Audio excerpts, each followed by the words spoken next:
Hello, this is Dr. Grande. Welcome to this episode of Alien Lizard Humanoids. Today we'll be looking at a case of a missing person, Gabby Petito. So before we get started, I think it's important to note that this case is being updated like every 10 seconds online, like on the internet. So we're making this current as of right now, but we could turn off the cameras and something could change that instant. We will check the updates before we stop recording this video, though, and add anything new that comes up. So I'll start here by introducing my co-host. Start with Jeff. Hi, my name is Jeff Pincin, and I'm a licensed mental health counselor in the states of Delaware and Pennsylvania, and I specialize in the treatment of obsessive-compulsive disorder and other anxiety disorders. And if I wasn't a counselor, what I really wanted to do was be a non-talkative boyfriend. Right? So just a boyfriend, but not actually say anything to anybody. I think that's really where it's at, because then, I guess you can't get in trouble for anything, right? Makes sense. So like a boyfriend, normal one, without the talking. Without the talking. That's right. And yeah, so it turns out that not talking is actually pretty difficult. So I figured, what's a job where you have to talk, but also have to listen? And I had to settle for counselor. Counselor, it's a genius move, but But I still settled. Didn't get a chance to actually live out your dream. Right, exactly. Yeah. So here we are. Another tough break. Yeah. Very good. We'll move to Mike. How you doing, Mike? All right, doing pretty well this evening. My name is Mike Smith. I'm also a licensed professional counselor in the state of Delaware. I specialize in narrative therapy and geek therapy, and I am a self-styled expert in all things geek. I'm also currently putting together a very exciting venture as a therapeutic game master. I recently received a certification as a therapeutic game master. I'm trying to use the game of Dungeons and Dragons in a therapeutic setting, in a therapeutic way. Mixing that with some of the narrative therapy is going to be pretty fun and hopefully helpful for the clients who sign up for it. And if I hadn't become a counselor, I think at one time in my life, I really wanted to be a barista. Hopefully at like a co-op somewhere. But I don't really like coffee all that much. And I wanted to be a barista because my mom loved coffee and I always liked making it for her. But, I found that I just couldn't figure out how to work the machines and I don't really like coffee enough. So, I figured I'd hang that up and just sit around and listen to people talk and help them with their problems. So kind of like a barista. Kind of, but without the coffee. I mean, there's a coffee machine at our work, like it's one of the Keurig things. They put the pot in, but I don't make the coffee for people, so I'm not. Oh, okay. I'm not living the dream the way I could be. Settled for counselor again, didn't you? Yeah, I did. Ooh. Sorry, Mike. It was rough. Yeah, another tough break. Wow, two tough breaks there. Is it a requirement to like coffee to be a barista? I think it helps. Helps. Okay, it helps. Right. Makes sense. Like if you're going to be a vintner, it helps if you like wine. Yeah, that's true. If you're going to be a chocolate taster, you might want to taste the chocolate every once in a while. But and I'm not sure. I'm sure there are plenty of baristas out there who don't like coffee or get really sick and tired of it. But I couldn't bring myself to go into that and not be able to give people quality, assurance that yes, this tastes great. This is awesome. You'll love it. If I don't know, I can't say that. It's too honest. That's fair. All right. Sorry for the loss there. Yeah, it was rough. You remember, I think you mentioned before, you worked at Blockbuster. I did. I watched all of the movies for that exact reason, because I didn't want to tell people, oh yeah, it's a great movie. If people asked me if I'd seen a movie and I hadn't seen it, I was like, I haven't seen it. Sorry, I can't give you a review on it. But if I'd seen it, I'd tell people, honestly, oh, that movie's crap. Yeah. Well, imagine. That was great. Imagine working someplace like that and not liking movies. Right? People come up and be like, can you tell me if this is any good? I don't watch movies. This stuff rots your brain. I wouldn't watch a single thing in here. You might as well leave right now. Reading. Why don't you try reading? I failed my interview at Barnes & Noble, so I had to work here. Movies. I hate movies. I hate the movies. I love the movies. Or at that point, it might have been Borders, I guess. Oh, something that would have been around at the same time as Blockbuster. Borders, Books and Movies, they had a cafe. They could have been a barista there, but... I remember Blockbuster, I think they were worried about theft, right? So you'd have the boxes, whatever, right. And you'd go in and like for the popular movie, all the spaces would be empty, right? Where the like, are people waiting outside? It was such a disappointment, though. Some days for some movies, the answer man. to that question is yes. Wow. There were people waiting outside to come in to rent the new release movies. And then you had to get your second choice, but sometimes you had to get your third choice, and you're like, it's going to be a terrible night. I'm going to watch this third choice movie, but not these other two I wanted to watch. Yeah, but you know what? If you got the Blockbuster rewards program, it was only $10 per month, and you could get. He's still selling it. I'm still selling these things. You get a new movie and two movies from in the middle of the BSI. Oh man, the basic store inventory. Yeah. Well, you know, like when you're desperate, you would walk through the aisles and you'd find the movies where there's just one in stock. You know, like you're really bottom of the barrel. Yeah. Or you just go up to the people who are up front and be like, "Can you check the job box for me? See if there's one of the new movies came in." Oh, that's a good idea. That's a good idea. Tricks of the trade over here. Yeah. Yeah. I mean, you can't really use that trick anymore. That's true. Or the rewards card that I still pay $10 a month for. Right. I think there's only one Blockbuster left. It's in Oregon, right? Oregon, yeah. But Yeah. I think they've got a really funny Twitter feed out there too. They're hanging on to the nostalgia. Yeah. It's like a museum, really. Right.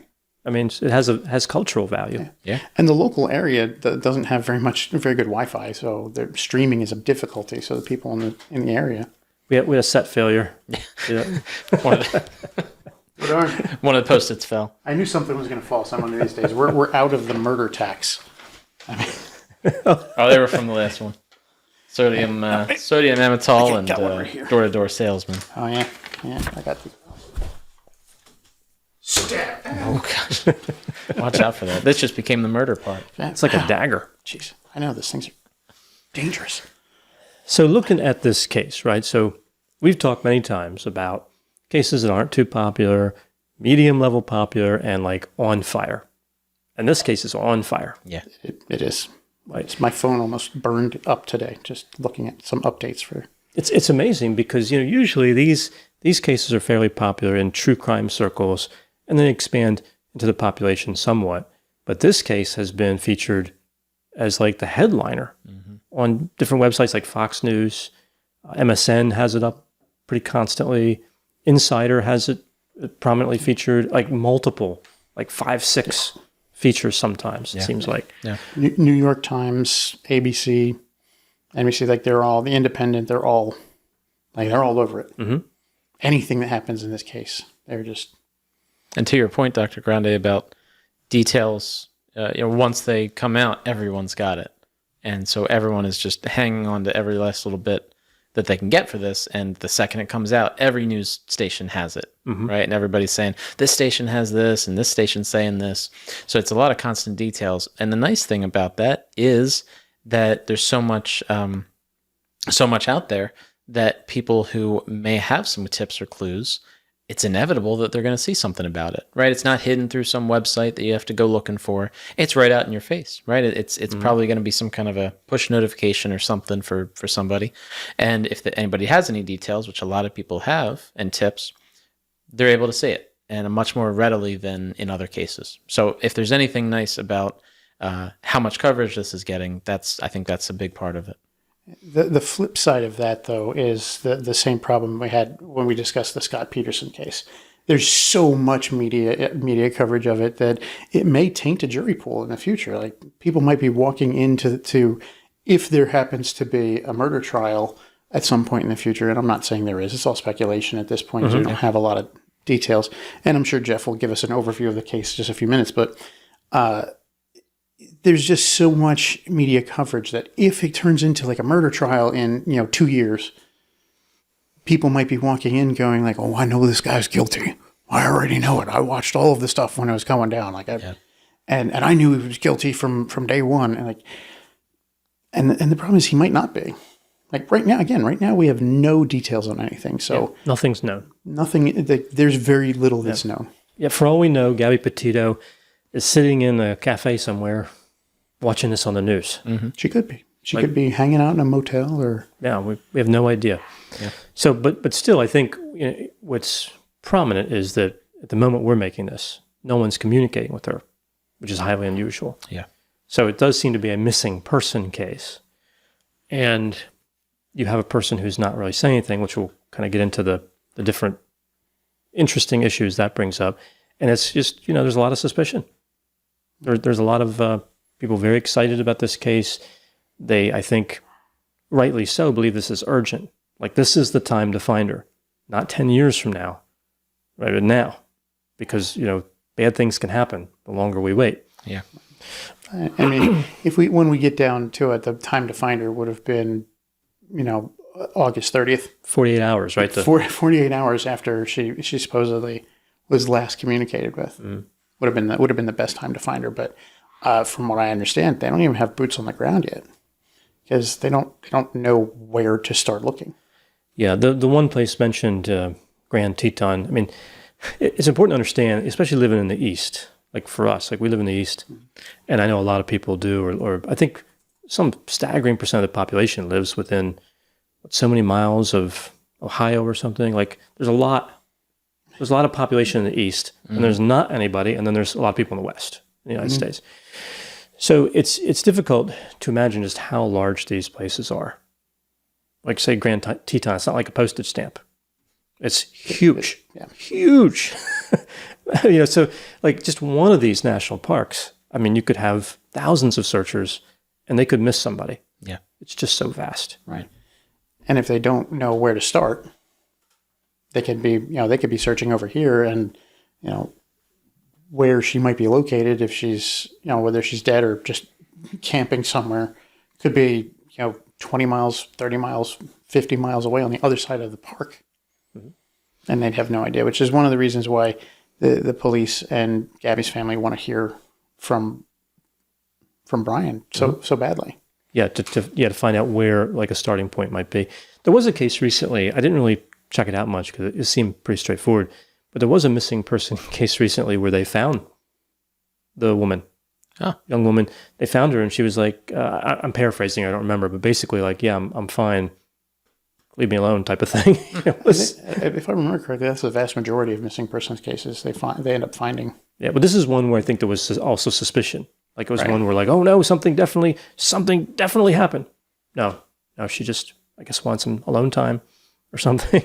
So, I guess that's a pretty good result. I mean, relatively speaking, something very well could have happened, but it didn't. And the person's safe. So good. Okay. It was scary, I'm sure, for family members and friends, but she's safe. So I guess that's the best outcome other than it never happened to begin with. But that's the best outcome maybe that we could hope. Mm-hmm. Makes me wonder, though, how these things always go. There's a contact with a person something's happened, then they disappear. Like in this case, there was a contact, a body cam footage, an hour and 17 minutes. Now she's gone. So I wonder if the people that were talking to her are like, let's just hang around. Because I think she's parked at a national park or something, like in a vehicle, kind of living in a tent or something. So I could just picture them kind of behind the trees. Let's just see what she's going to do. Because this is the time when she would vanish. And then people would come back on us like, you had contact with her? That's what always happens to those poor police, right? They go out there and like everything's fine. They walk away and the building explodes, right? So what happened to the building? I have no idea. I was just in there. I could have died. So let's take a look at the summary. If you could supply that to us, Jeff. Yeah. We'll go through that summary and we'll kind of start digging into this case. Yeah, for sure. So two main people here, Brian Laundrie and Gabby Petito. All right. So Gabby's from Long Island and Blue Point, Long Island. Blue Point, New York is in Long Island. They started dating in 2019. They lived together in Florida, in Brian's parents' house. They got engaged in July of 2020. So the string of events that we're looking at here, the important string of events, is July 2nd of this year, of 2021. They began a cross-country trip from New York. They had recently attended a graduation party, I believe, for Gabby's brother. And so they went out in Gabby's Ford Transit van, a white Ford Transit van, and they had modified this van slightly to make it more comfortable to live in. So they had a ladder on the back. There were these kind of ladder racks on the top. So it was a bit more noticeable than your average Ford Transit van. And that's important because they're traveling cross country and people would identify that they've seen this van, right? And it's very distinct because of the ladder and the stuff on top. Also, I think it was a cargo van. Yeah. So, some Ford Transit covers a lot of different looks. Yeah. Like the window vans, the passenger vans. This was like a little cargo van. Right. Looked like there was a discount at a local hardware store with paneling.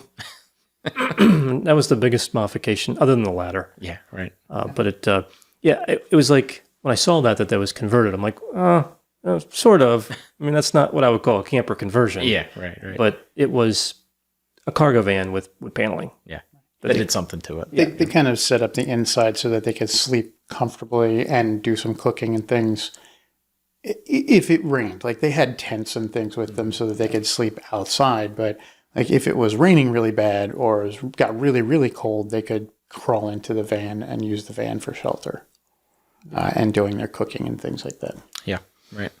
So the whole point of this trip, they had done a trip before in a car, and they were like, all right, we want to do this again. And Gabby was in the process of developing a blog, a website, a YouTube channel, and really wanted to show this van life. Was their whole thing was van life. So they're doing this cross-country trip. They intended to end the trip in October in Oregon. So there's many different dates of that were documented on Instagram, and there was a YouTube video they came out with later. So it was relatively easy to see where they had gone, right? Because of their Instagram posts. So July 4th, and I'll kind of summarize this, but July 4th, they were in Kansas, and then they went to Colorado, Utah. They were tent camping throughout that, continued through Utah to the end of July. July 31st, she posted pictures in Grande County, Utah, and then doesn't post for another 12 days. So that takes us to August 12th. So there's a physical altercation between the two, between Gabby and Brian. So a man named Christopher contacted police and reported that Gabby and Brian got in a physical fight while at a co-op store in Utah named Moonflower Community Cooperative. We'll call it the co-op. That would have been great, man. Very much like where Mike could have been. It definitely has a hippie feel to it, right? Yeah, right. Moonflower, I mean, that, yeah. I mean, come on, you don't think I have long hair just because, right? There's a little bit of hippie in there. There's a reason behind it. There's a raisin behind it. A raisin? So they, Gabby and Brian leave the co-op.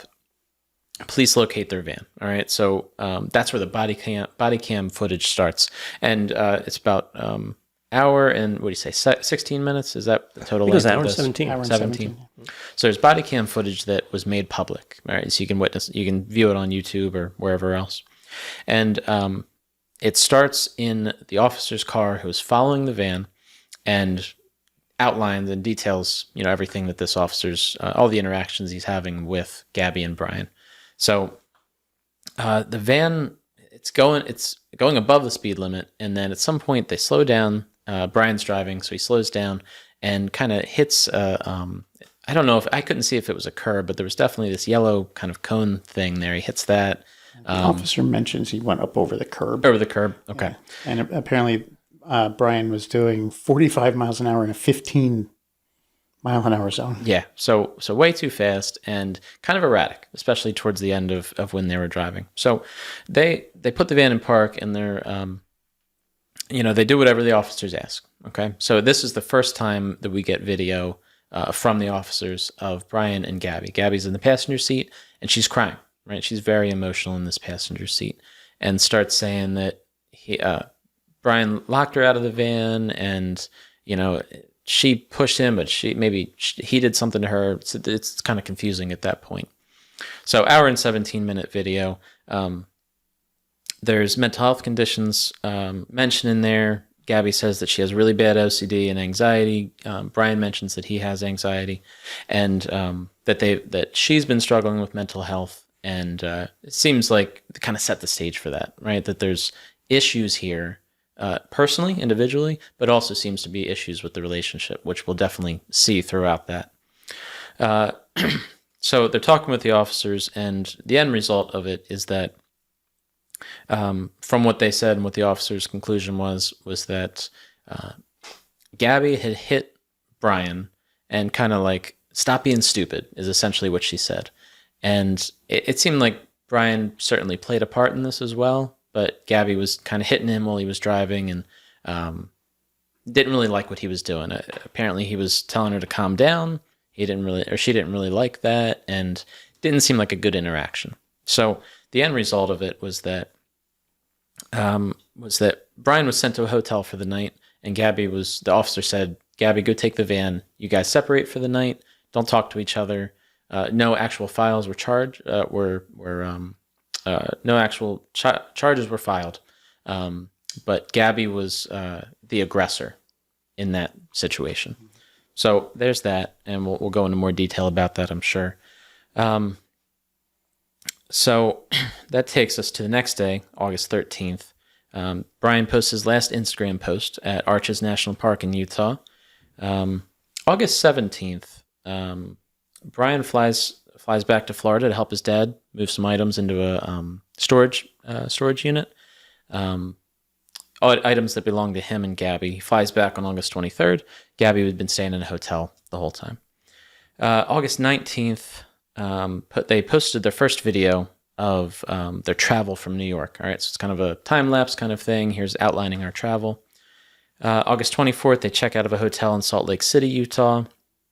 Gabby's mom had spoken with Gabby as they were leaving. August 25th, that next day, Gabby speaks with her family for the last time. It's the last time on August 25th that Gabby would speak with her family. Actually talk to him. I think that was through FaceTime, but talk to him on the phone, actually hear her voice. They were in Grand Teton National Park in Wyoming. That's also the day that she posts her last Instagram photo, and that's in front of a mural there. And they were supposed to meet a friend of Gabby's at Jellystone National Park, and they did not make it. So August 30th, Gabby's family received a message stating that there's no service, cell phone service, in Yosemite National Park. The parents, the family of Gabby, believe that may not have been Gabby that actually sent that message. They haven't released why they think that, but due to some reason, they believe it may not have actually been her. So this is where story takes a turn, okay? September 1st, Brian returns to Florida in the white van without Gabby. All right, so Brian returns there by himself. No public word on where Gabby's at. So the next thing is September 11th, Gabby's family files a missing persons report. That same day, police seize Gabby's van, the white Ford van. September 14th, Brian's lawyer issues a statement that Brian and his family are staying in the background of the investigation, and they hope Gabby is found soon. Brian is also identified by police as a person of interest. And so the latest update, and you guys may have more updates than I do, but the latest one that I had was August 17th, which is the day that we're making this video. Brian, September 17th. That's why I should check what I write, right? Sure. Because I put August in it. Thanks, Mike. Yeah, it is September 17th. September 17th, the day we're making this video. Just wanted to make sure we were clear. We went back in time. So we're going to go back in time before the missing thing and make a video about this so we can put it afterwards. And then they'll ask us why. Yeah, there we go. September 17th, Brian's sister spoke for the first time. Now, she says that that the fighting that she witnessed on the body cam footage looked typical of their relationship, where they would fight, take a break, come back, and they would be fine. She stated that she has not, however, talked to Brian since he returned to Florida on September 1st. And she indicated that she seems to think this is a big misunderstanding and reports giving police all the information she has. Now, I think Dr. Grande had said right before we started recording that the investigators were allowed into Brian's house. Am I correct on that? Yeah, it appears as though, there's a crowd there. That's important context. There's a crowd out there chanting, as I understand it, Dirty Laundrie, which is actually kind of funny. Clever. Objectively, yeah. It is kind of funny. Yeah. I think it's a little bit premature to be chanting things like that, but somebody was clever. If you are going to be negative, at least have something humorous to... And be clever with it. There is another, I just have another update, but go ahead with this update first. So the last update I saw before coming down here, just half hour ago or 45 minutes ago, was that the crowds had formed. They're kind of harassing the Laundries, right? And the police had entered the house with some type of envelope, and they searched. It looked like a Ford Mustang. They're searching it or just opening the door and kind of peeking in. I didn't really see them dive in there. And as I understand it, this was they were invited by the family in there. So this might not involve a search warrant. This could just be something. I don't think it does. I think that their lawyer contacted the police and said that they would speak, but Brian wouldn't. Yeah. But it's interesting because this is one of the reasons I have my phone here. So I can continuously look at updates and things. There's an update as of 20 minutes ago. Yeah. When we were starting this video, Brian Laundrie is missing. Wow, this podcast just got more interesting. Yeah. The family attorney confirmed that the whereabouts of Brian Laundrie are currently unknown. People do not know where Brian Laundrie is. And his family doesn't know. His attorney doesn't know. To be clear, this is news to us as well. Absolutely. Yeah. We're breaking news. Breaking news. Really. Yeah. So it's interesting. So before we started recording, we were having kind of a philosophical discussion about law and morality in terms of, what does it mean to remain silent? Well, he's taken it to a whole new level. Right. He's gone. So he's really pushing the envelope here. Took that advice and ran with it. Yeah. Literally. Now it's so the headline says manhunt, but there are no charges, so it's not a manhunt. There are no charges. There are zero charges. Person of interest means they're looking. They're interested in talking with him. They're interested in something because right now there are no charges to be filed against him. They don't know if Gabby's missing, not because of her own volition or whether she was murdered. It's not a murder investigation right now. They made clear recently this is a missing person investigation. Well, they also went so far as to say there's no evidence of any crime. Right. Which I think could be debated at a few levels, but I get what they're saying. They don't have anything to work with concrete. Mm-hmm. And there were people asking why did they, well, he stole the van. Why didn't they arrest him just for grand theft auto? Well, they were a couple. But they were a couple. Mm-hmm. They lived together. It was a common use vehicle. Yeah. Yeah. No, there would be no theft in there. And that because that was a question a reporter did ask during one of the press conferences to the Northport police representative, and he was like, "It'd be like arresting a kid for driving their parents' car. It's a common use vehicle." So they literally have no charges to file against him, but he now is missing, which is very, very interesting. I find that a curious move, and we'll go through this, but who knows what the final update will be when we stop recording. Right. It's already changed dramatically. So when I was first working on this outline for this case, I started on it when the case was new, and then finished recording it yesterday. So I released it the same day I recorded it. And most videos I don't do that with. Mm-hmm. So it ended up being 2 videos I released on the same day, which is unusual. But the reason I did that is because, well, there's a few reasons, but one is the updates were so constant that if I held the video, it would have been out of date that quickly. So I started, it was, as soon as it happened, so a few days before that, as soon as it kind of started flowing through the news cycle, I was building out the outline. I'm like, okay, I think I got it. I got everything that's current. And then I would turn on MSN, Fox News, whatever. Oh, wait, there's something new. And right before I was going to record it, I'm like, let me just check one more time. And the police report came out. Oh, yeah. So I integrated that. And then I'm like, let me just check one more time. The body cam came out. And so that's why I had to wait till the next day and incorporate that.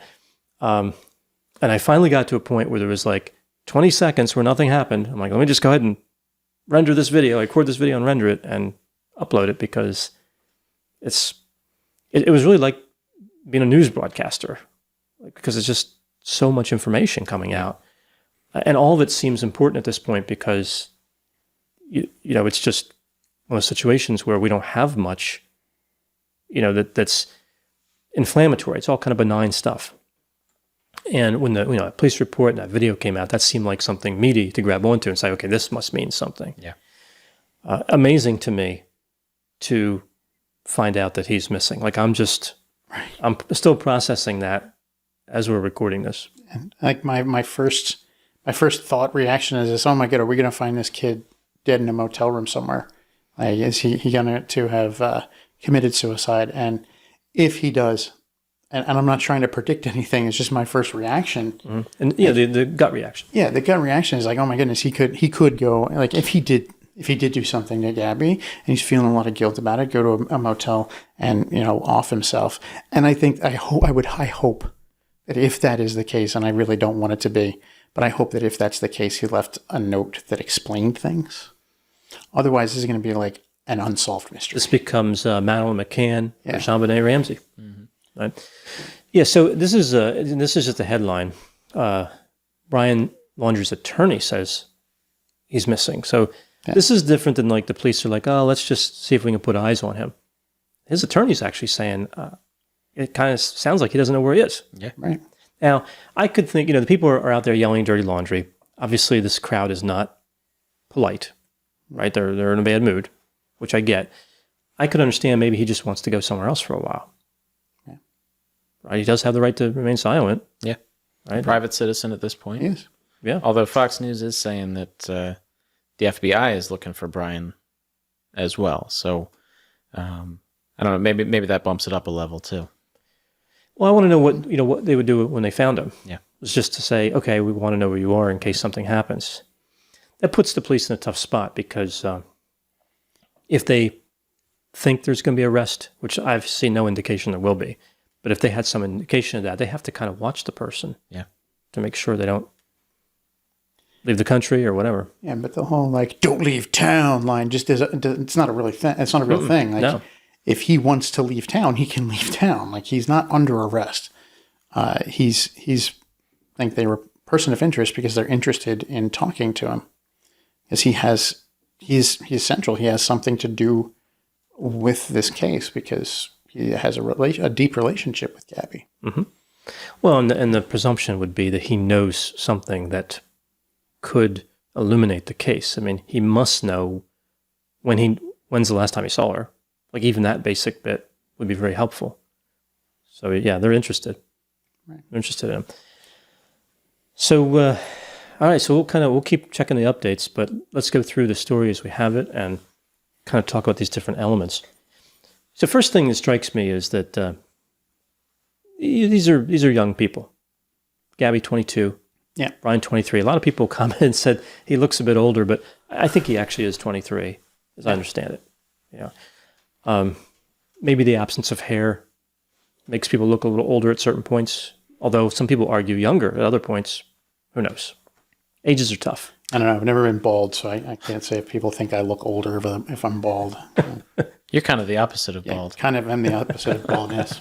I have an abundance of hair. Brian had also been, at least at the time of the video, the body cam footage, he had also been camping for a while and kind of been in, I guess, rugged terrain, so maybe the kind of living outside of comfortable conditions maybe made him look a little bit more aged, but also they had pictures and, maybe you could say that he looked a bit older in those pictures too. So we saw him in a bunch of different contexts. Yep. Gabby and Brian knew each other. They went to high school together on Long Island. Long Island, New York. I think that's how they pronounce it. Long Island. Long Island. Yeah, and you're not in Long Island. I've been told you're on Long Island. Yeah, which I think is actually right. I think that's what they say. I believe that's correct. Yeah. There is also a Long Island City, just to not to be confusing. Yeah. But they didn't actually date in high school. Like, they knew each other, but they didn't start dating until after they both graduated.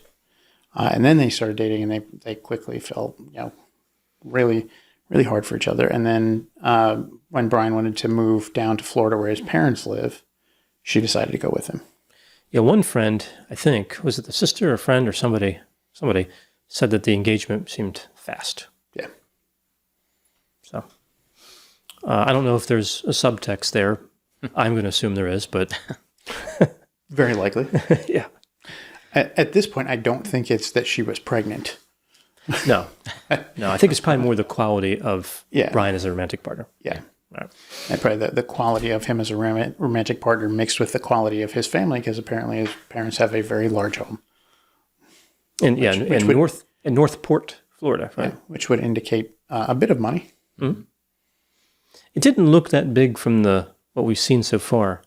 But I think you'd mentioned earlier, Mike, that it was reported at 10,000 square feet. Jeff was the one who. Oh, Yeah, that's what I read. Now, again, I saw that one place, and I don't know if that's true or not, but it kind of seems like Gabby's family. I don't know if they're well off or not, but it seems like they have a good amount of money as well. That Gabby could go out on this trip for months, and Brian could go out on this trip for months. I'm going to assume at this age, being in their early 20s, that they would be supported at least somewhat by their parents. And I've been to Blue Point, New York. My wife is from the town adjacent to that, and so I've traveled up there many times. And it's Long Island's the kind of place where people genuinely just kind of have a bit more money, right? And you kind of have to when you live on the island, because it's tough to get off the island. You got to pay $1 million in tolls and travel through a ton of traffic and terrible roads. And can you tell I'm bitter about it? But there's a lot to do up there as well. Of course, you're close to New York City, and wages are a little bit higher generally, and house values are a little bit higher, and things like that. So it's not uncommon to see some really nice cars up there, and so it's a place that has more money. Florida, I think you could say many places in Florida are kind of the same way. So it seems to be that both families potentially have maybe more higher income than the average family. Yeah, I would say Florida is much more dependent on where you are. Yeah, because it certainly has wealthy, but also some areas that are not wealthy. But Long Island, I would agree. Long Island's mostly, different levels of wealth. Yeah. Right. So you have kind of like maybe upper middle class all the way to $10 million homes. Mm-hmm. And Long Island, I agree, the roads are bad. The driving is even worse. Yeah. I don't know if I've ever seen drivers. New Jersey drivers are always going to be the worst in my opinion. But other than that, you have to take them out of the equation. I've seen some terrible driving in Long Island. Yeah. Like cars changing lanes into one another, and they both keep driving. Yeah. Like there's parts like hitting my car or my truck is like they're flying off and they're just going like, oh yeah, we just do it all the time. It's bumper cars. Right. Oh yeah. And you'll see even they have it's the only place I've ever seen it, but they have those probably New York City drivers, but they have those rubber things on the back and front of their cars because they know inevitably they're going to hit somebody else's car, maybe parking, maybe driving, but they know it's going to happen, so they just prepare for it instead of just better driving. Well, why drive better? If somebody else is going to hit me, if I drive better. If I'm just going to make this more of a bumper car by adding rubber to the front and back, why improve my driving? Just or why would anybody else do it? Too. Right. Just do the whole thing as a bumper Might as well car. do it 100%. Right. I think a lot of that is for parallel parking. Yeah. Right. Because I have a Highlander that was, it served some time in the Bronx, and it has the chrome guards in the front and back. And if you don't have those, people they call it bumper parking, where they slam into you. Oh, okay, now I go the other way. And they slam into the car in front of them, and there's bam, bam, bam. Like Homer Simpson would park or something. The funniest video I've seen in a long time had to do with parallel parking. And it's this woman trying to pull into a parallel parking spot, and a person comes up and starts helping her and direct her into parking, and it's 15-point turn until she's finally in, and the person's like, great, that's awesome, and then she goes and gets in the car behind her and just takes off. So that's funny. Perfect. So funny. But I was just looking at the socioeconomic status of Northport is actually somewhat similar to where we are in Newark. Okay. A little bit more. It's a middle class. A little bit more affluent. They're the median salary is about $63,000. In here in Newark, it's about $58,000. Right. Yeah, a little lower. Now, Blue Point, New York, it's about $119,000. So a little bit higher. A little bit higher, but yeah, it's so whether Brian's families are really well off or not, the move apparently was enough for Gabby. She wanted to go with him and wanted to stay with him. Yeah, so it's reasonable to believe, I think.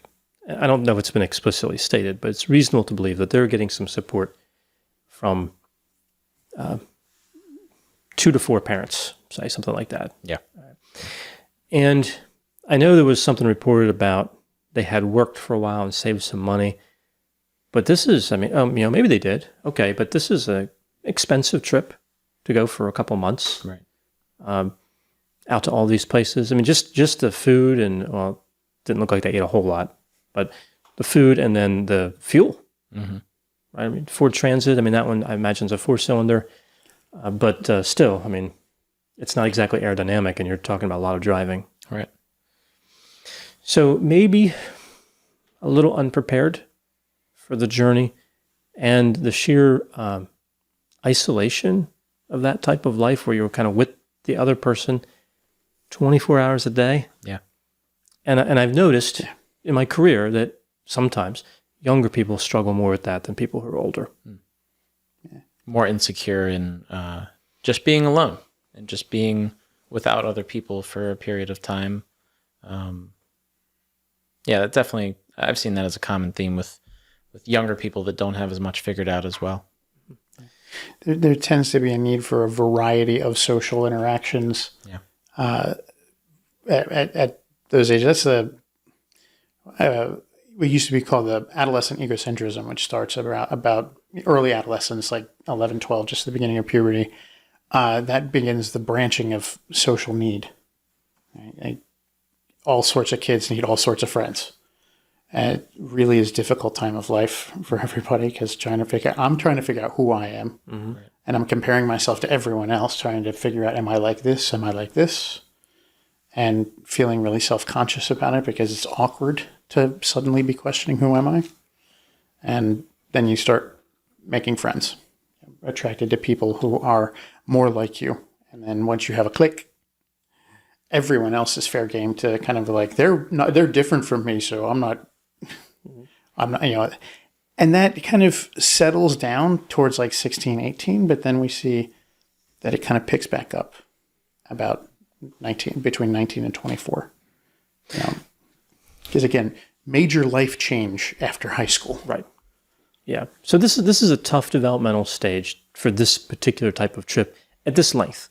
Now, if they were going for like a day trip or overnight, I would say, okay, that's probably a better decision. But multi-month? Yeah. You ever see the show, one of my favorite shows, Amazing Race? I've seen a few episodes. Yeah, same thing. I tell you, I love The Amazing Race. I think it is a big fan. Big fan. And one of the things I like about it is not only get to see all these places in the world and cultural traditions, because it's big on that. Like the activities are based on like local culture. But I love the interactions between the couples. Now, it's all different types of couples, right? Brothers, sisters, lovers, like a parent-child. Like there's all different, friends, high school friends, whatever.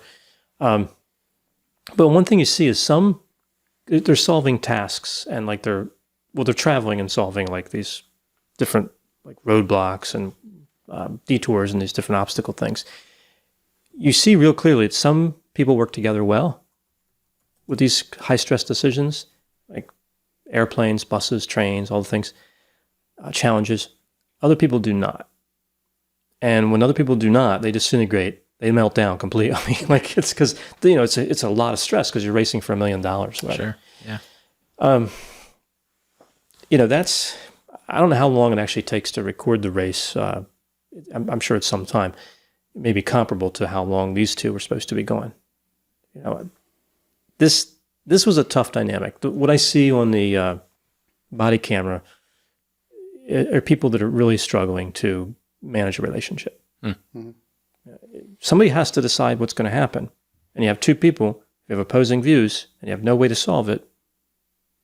You just rock a hard place. Right.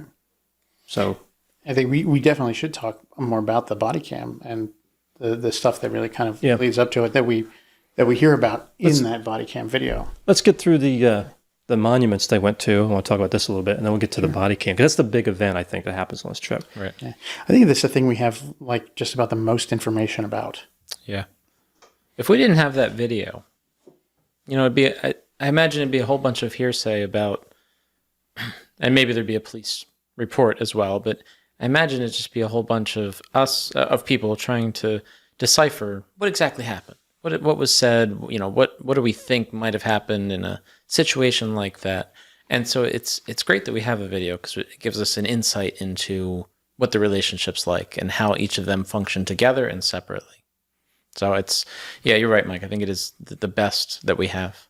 Yeah, and for it to be so extended, and I have a few comments about the the whole interaction. I think there was actually some things that you could, some inferences you could draw reasonably, but obviously nothing definitive. So I just want to go through kind of what they did a little bit before we get to that point, just to point out how beautiful those different locations they were. Yeah. Like, they were great pictures. Yeah. It seemed like, from that social media perspective, which can be deceptive, they were having a great time. Yeah. It looked ideal. Behind the scenes, it was not. But in those Instagram posts, they were at so many cool places. Now, the video they uploaded, I think had some, I don't think it had their Nissan Sentra in there, but they had taken a trip in a Nissan Sentra. I think it had some footage, though, from that trip, if I'm not mistaken. And they kind of wove it with, I guess, what they took. I imagine that Gabby put this together in a hotel because it was released on the 19th. At that time, I think Brian was in Florida. I think you're right. Yeah. So maybe they were kind of building it on a laptop or whatever they were doing. Probably, because like you said earlier, she was trying to become a blogger and set up her blog. So I imagine a laptop was probably something that she definitely had. And she mentioned that during the body cam footage, she said I think she said that she'd been working on her laptop earlier that day, if I remember correctly. Yeah, so it appears like they were kind of gathering all this, this B-roll and these pictures, and they really wanted to kind of advertise their lives as like social media influencers, like not necessarily experts, but just people that are traveling in a van, have an interesting life, and to some extent have figured some things out. They have she was eating something or cooking something. Yeah. Didn't look particularly appetizing. I don't know what it was, but kind of like maybe natural, or I don't know. Yeah, they definitely seemed focused on natural. The one, Brian refused water during the body cam footage because he said he didn't like plastic bottles. So that's one indication. Gabby said she used to work at she was very intentional about saying she used to work at a natural juice bar, or it was some kind of a organic natural juice bar. Don't tell me it was a co-op. I don't know. I don't want to get your hopes up, Mike. So yeah, there's definitely an indication that there was that kind of theme going on. Look, if I'd known natural juice, tender at a co-op was a thing, like that's what I would have. I wouldn't be here right now. There's still time, Mike. Give up your counseling stuff. I know, I'm invested now. Yeah. My overall impression after watching the video was I really didn't know what the point was. Like, that was their opener. Yeah. So you'd think they'd say things like, hey, let me talk about my background and what we're trying to accomplish, or something to frame what I'm watching. Yeah. Instead, it was like some music mixed with some random clips, like B-roll, and then her fighting with that cooking, whatever that was, for however many minutes. It struck me as disorganized. And I wonder if that's not consistent with the theme of their relationship.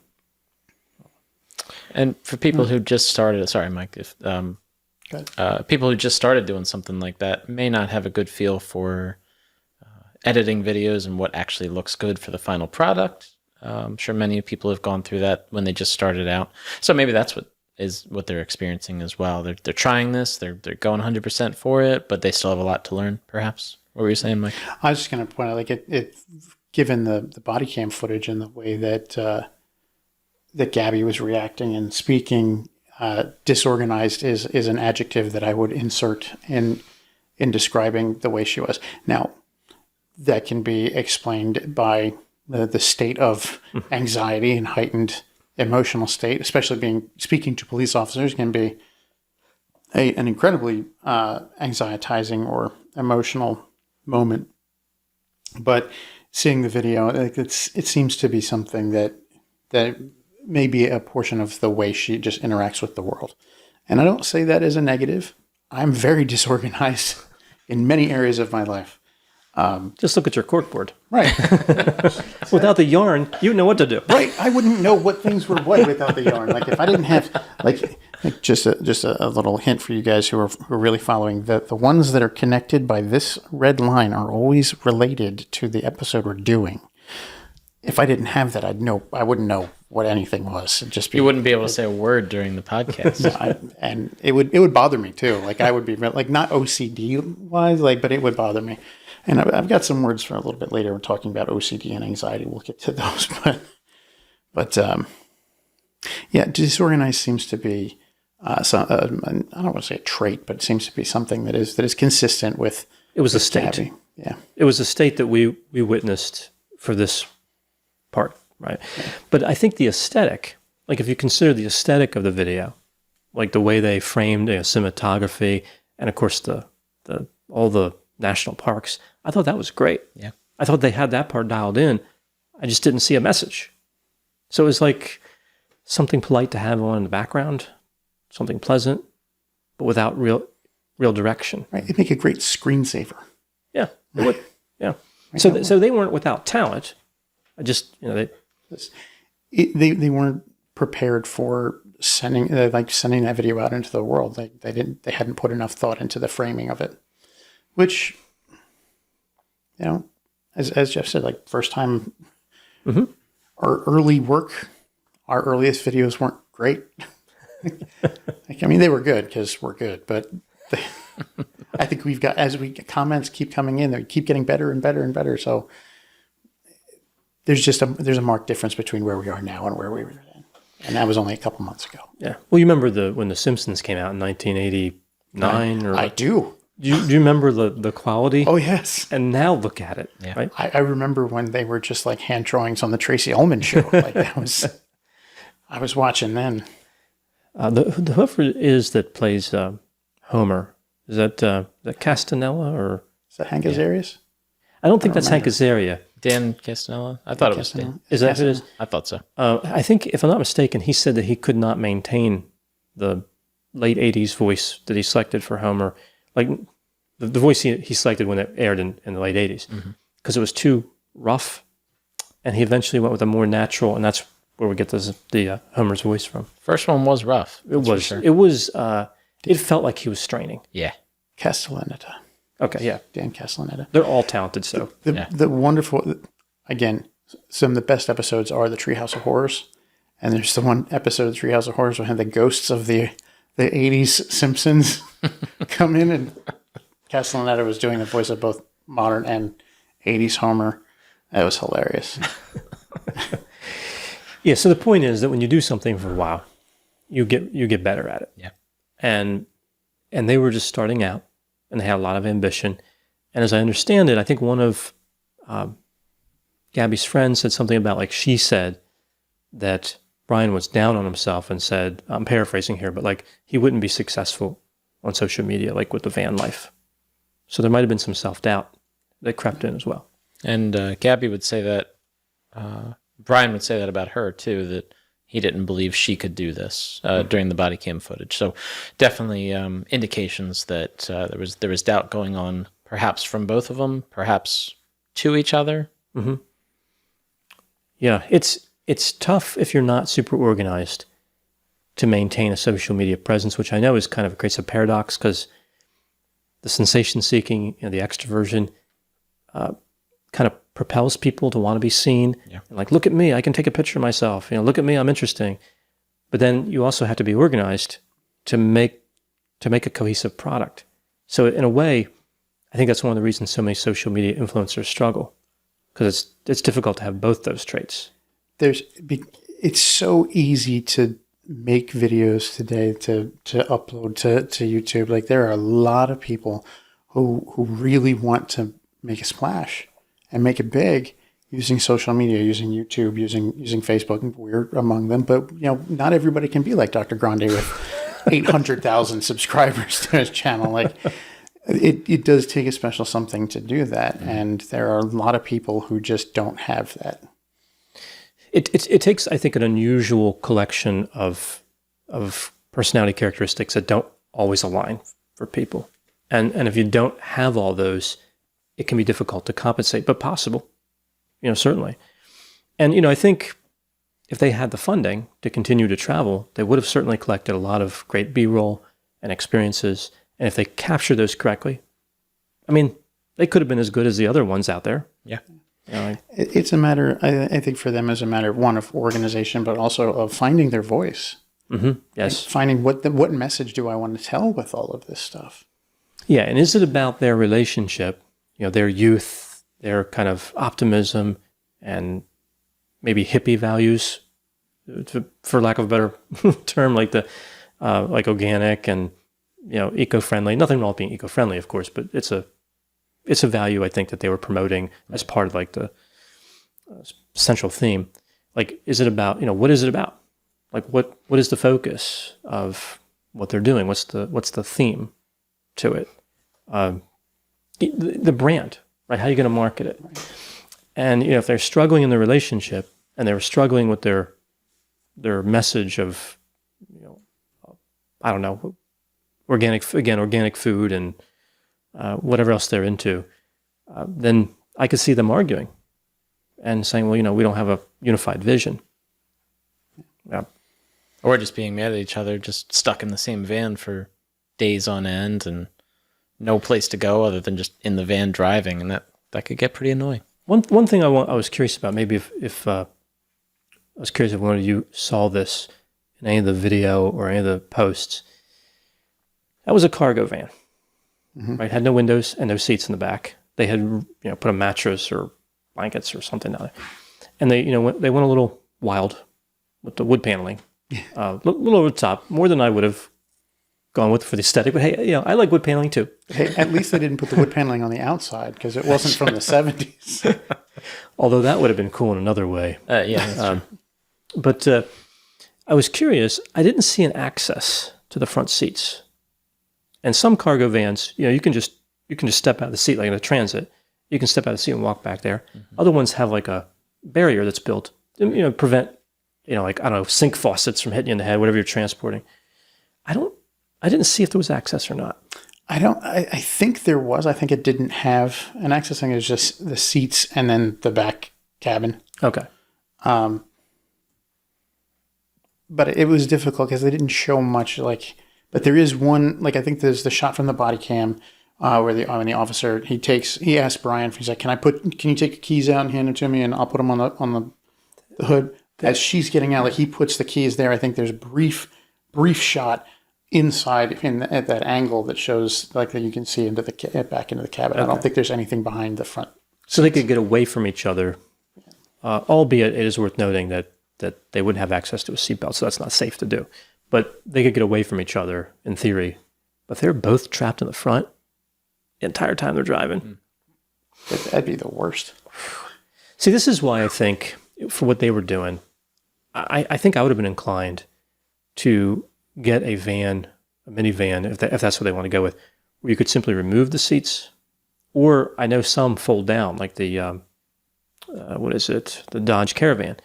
The seats fold down into because there's no frame, and there's a space, and it's actually really neat, really convenient, and that gives you the seat belts and the seats that you can use, and then you can have a flat if you want to use it as a mattress or whatever, and storage. Right. Honestly, getting an actual RV would probably be better, but that's not van life. It's true. not van life. That's true. I mean, well, they're not organic. Depends on the van. depends on the RV. So an actual van RV could be but right. There are what class is the van? Class B is the van conversions, right? So some campers are, because it's weird, right? Because you'd think it would be Class C. Yeah, but you need the CDL for that. That's the commercial. Well, I don't think you need a CDL for most Class C, but there are bigger trucks. I think they stay under the 26,000 pound thing. But the Class Bs, I think, are the ones that are like a Sprinter or something that's converted, and they're like $150,000, $200,000 new. Oh yeah, I saw that. Yeah, I can't believe that. It's like, look, it's a Sprinter. Yeah, I like Sprinters, but really, or Transit. Yeah. But not the Mercedes one, though. Yeah, not the Mercedes. We've already talked about that in previous That videos. is the Sprinter, right? Mercedes? Yeah, the Mercedes is it? Sprinter. Okay. Yeah, well, we talked about the Mercedes, Mercedes van. It's like transit van or Sprinter, which, if you're going to convert one for cross country, which one would Dr. Grande recommend? Yeah, I like I think that the Ford Transit you can get with the diesel, if I'm not mistaken. I believe so. Yeah, that's the one I think I would go with. Dodge also makes one you can use. I think Amazon uses it for their delivery. They love the Dodge, and they're diesel. Yeah.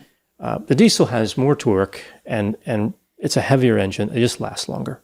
I mean, if you're going to put that many miles on, in my opinion, diesel. That's what I would go with. But any selections for conversion vehicles? I mean, I got no opinion on it, just because I have no history, never looked into it. So I'm going with no opinion. I don't know. I think I might have to go back to the 70s. Get a nice, just a random, like the slide open panel van in the 70s and just paint a wizard on the side. Put some shag carpeting in there. Actually, if I get one from the 70s, it probably already has that. Well, you might not want to touch it, though. I don't know. Yeah, I might want to go with a blue light over that. I think the VW bus is what I expected to see them in with their attitudes, right? Which actually would have been probably comparable to what they're having smaller. But if I'm not mistaken, those VW buses, they have air-cooled engine. I believe so, yeah. Yeah, just like the Beetles. Yeah, just like Porsches, too, that helped design the first Beetle, yeah. Yeah, so they kind of missed it, I think, with the Ford Transit. Unusual choice. Maybe it came down to cost, though. It probably did. They're affordable, yeah, relative to a true Class B camper. Yeah. So either way, some amazing places, interesting time, and then we come to August 12th. And they get into some type of argument on Main Street in Moab, Utah. And a man named Christopher calls the police, or someone calls the police. Christopher redacted. Right. Last name redacted. Last name redacted. It's like Cher.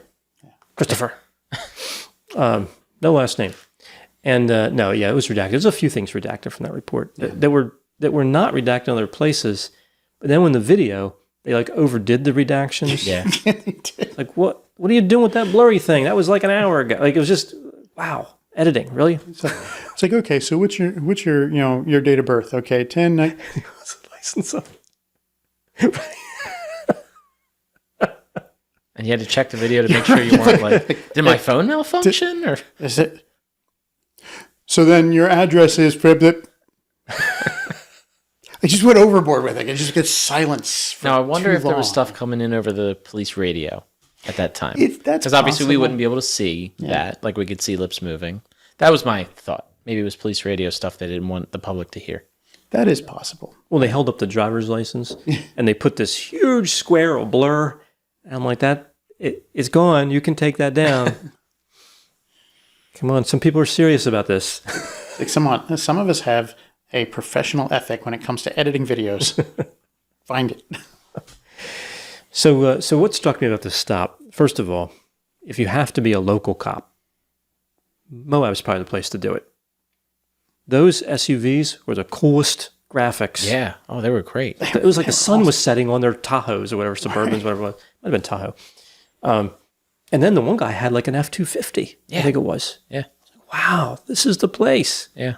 I mean, I guess they anticipate that they might have to do some off-roading. So SUVs or trucks would probably have a little bit of experience with that. Yeah, yeah. Mm-hmm. So SUVs or trucks would be obviously preferable and would help them with the terrain out there. Sure. Rescue stuff, or something, yeah. I would think high-speed chases with kids on motorbikes. Or, just trying to get to somebody's house who doesn't have a paved driveway, which I'm sure there's quite a few of. Yeah. You want something rugged out there.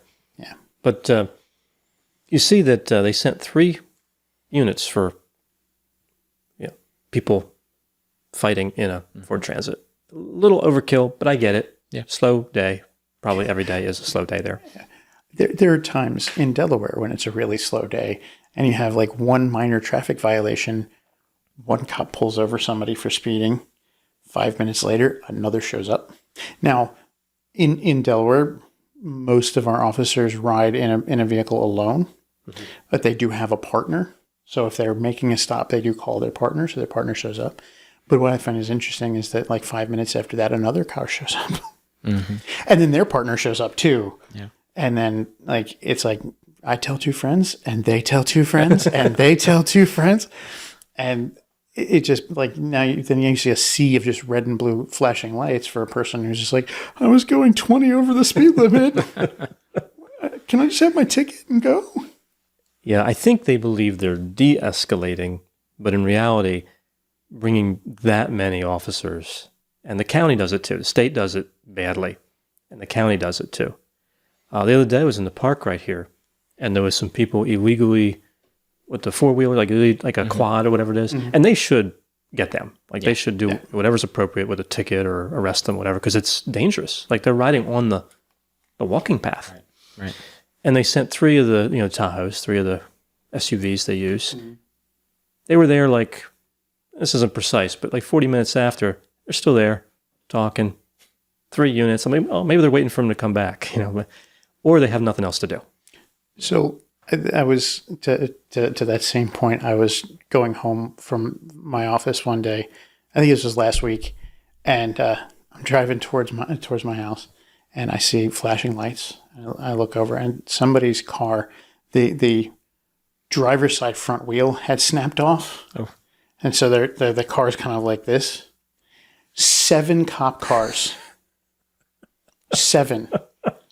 I could see the flatbed truck coming down the road to retrieve this vehicle, but 7 cop cars and like 8 officers or 9 officers standing out there like just looking around. Like, I think that is the dialogue. That's the actual dialogue. The actual dialogue. I don't like. They were just standing around talking, and I think to an extent, when you don't have anybody to talk to all day, when you get an opportunity to talk to somebody, you do. You take, socialization is still important for adults. Absolutely. As well. So, I mean, you get a chance to talk, you talk. It still seemed a little bit overkill for a broken axle. Yeah, it makes people alarmed.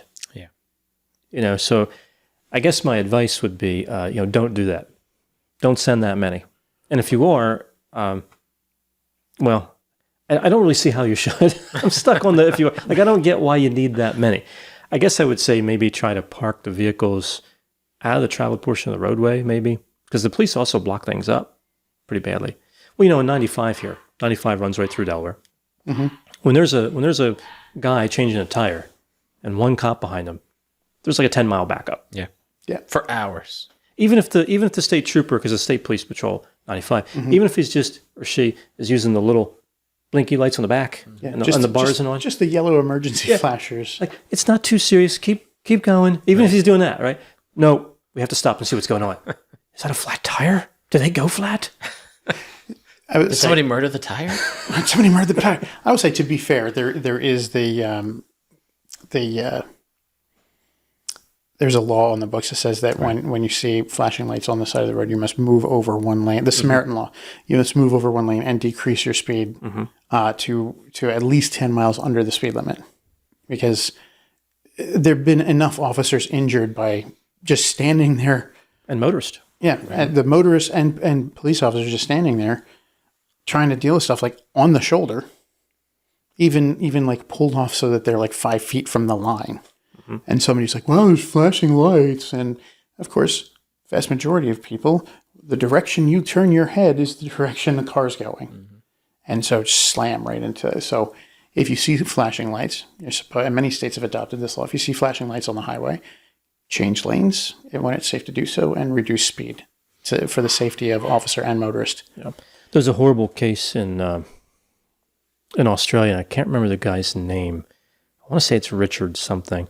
But he was pulled over doing, there's kilometers per hour there, but I want to say like 91 miles per hour, whatever that would be in kilometers. It's a lot. It's the same speed, of course, but they measure it differently. And pulled over going very fast. He was also high on MDMA and marijuana, something like that. 4 police officers respond, maybe appropriate because they were definitely going to arrest him. And a tractor trailer, the guy was also high. Cocaine, I can't remember, something. And he goes off into the shoulder and kills all 4 officers. The guy survives because he was urinating. Before they arrested him, I guess he wanted to take care of things, and they let him. He video recorded the dying officers as he taunting them and became the most hated man in Australia. That's his title. He went to prison for only 10 months, which is, I think, shows how different their system is compared to ours. Maybe in some ways a little more generous than ours would have been. Although I don't know. In the United States, I don't know what would have happened if somebody did that. Yeah. Well, it's certainly been a rally cry around supporting the police, in a situation like that. In a situation like that, I'm sure. Well, the citizens of Australia were very mad at the guy. Sure. And I think most of them would have wanted him to be in prison a lot longer. Oh, yeah. I would say I'm pretty confident about that. But the system, whatever, the criminal justice system, I guess was limited, for whatever reason, 10 months. Yeah. If I can interrupt for a second, 2 updates. We already knew this one. FBI is involved in the search for Gabby. I think that was already indicated in previous updates. But Brian Laundrie's parents report that they have not seen him since Tuesday, September 14th. And of course, they still don't know his whereabouts. So they say that he's been missing since Tuesday of this week. So 4 days ago. But Tuesday? What's today? Friday. Friday? Yeah, that's unbelievable. This whole time we thought that he was hiding in their house, which would have made sense. Yeah. But he could be anywhere. And of course, they did what, we were talking about this earlier. It's always advisable to get a lawyer and follow the lawyer's words or advice. And the lawyer said, presumably, don't say anything, right? Don't talk to anybody. So they didn't. And so, of course, the public had no idea that Brian wasn't there because they went off the advice of the lawyer, as far as we know, and didn't talk to anybody. So the attorney's statement was that many people are wondering why Mr. Laundrie would not make a statement or speak with law enforcement in the face of Ms. Petito's absence. That his name is Stephen P. Bertolino, is the lawyer. Yeah. And in a statement he made on Wednesday, he said, "In my experience, intimate partners are often the first person law enforcement focuses their attention on in cases like this. And the warning that any statement will be used against you is true, regardless of whether my client had anything to do with Ms. Petito's disappearance. As such, on the advice of counsel, Mr. Laundrie is not speaking on this matter." Yeah. Well, I think we should definitely talk about that because I think it is one of those areas where you kind of have the morality argument and then you have the legal argument. And I think we've promoted both, but here I feel like they're running in a head-on collision. They are. Because you have a woman who's missing. Yeah. And presumably in some level of danger, if not worse. Well, and so that's a good point, Mike, that when the attorney made that statement, he would have, I guess he would have known at that point that he didn't know where Brian was at either, nor did the family, because he released it on Wednesday, and they hadn't seen Brian since Tuesday. So not only was the family not talking about anything, of course, neither was the attorney. He was just not putting any information out there. And so, that obviously he can do whatever he wants, and he's going to be in the best interest of his client, so he chose not to say anything. And so I don't know. So actually the attorney was the one that said he doesn't know Brian's whereabouts.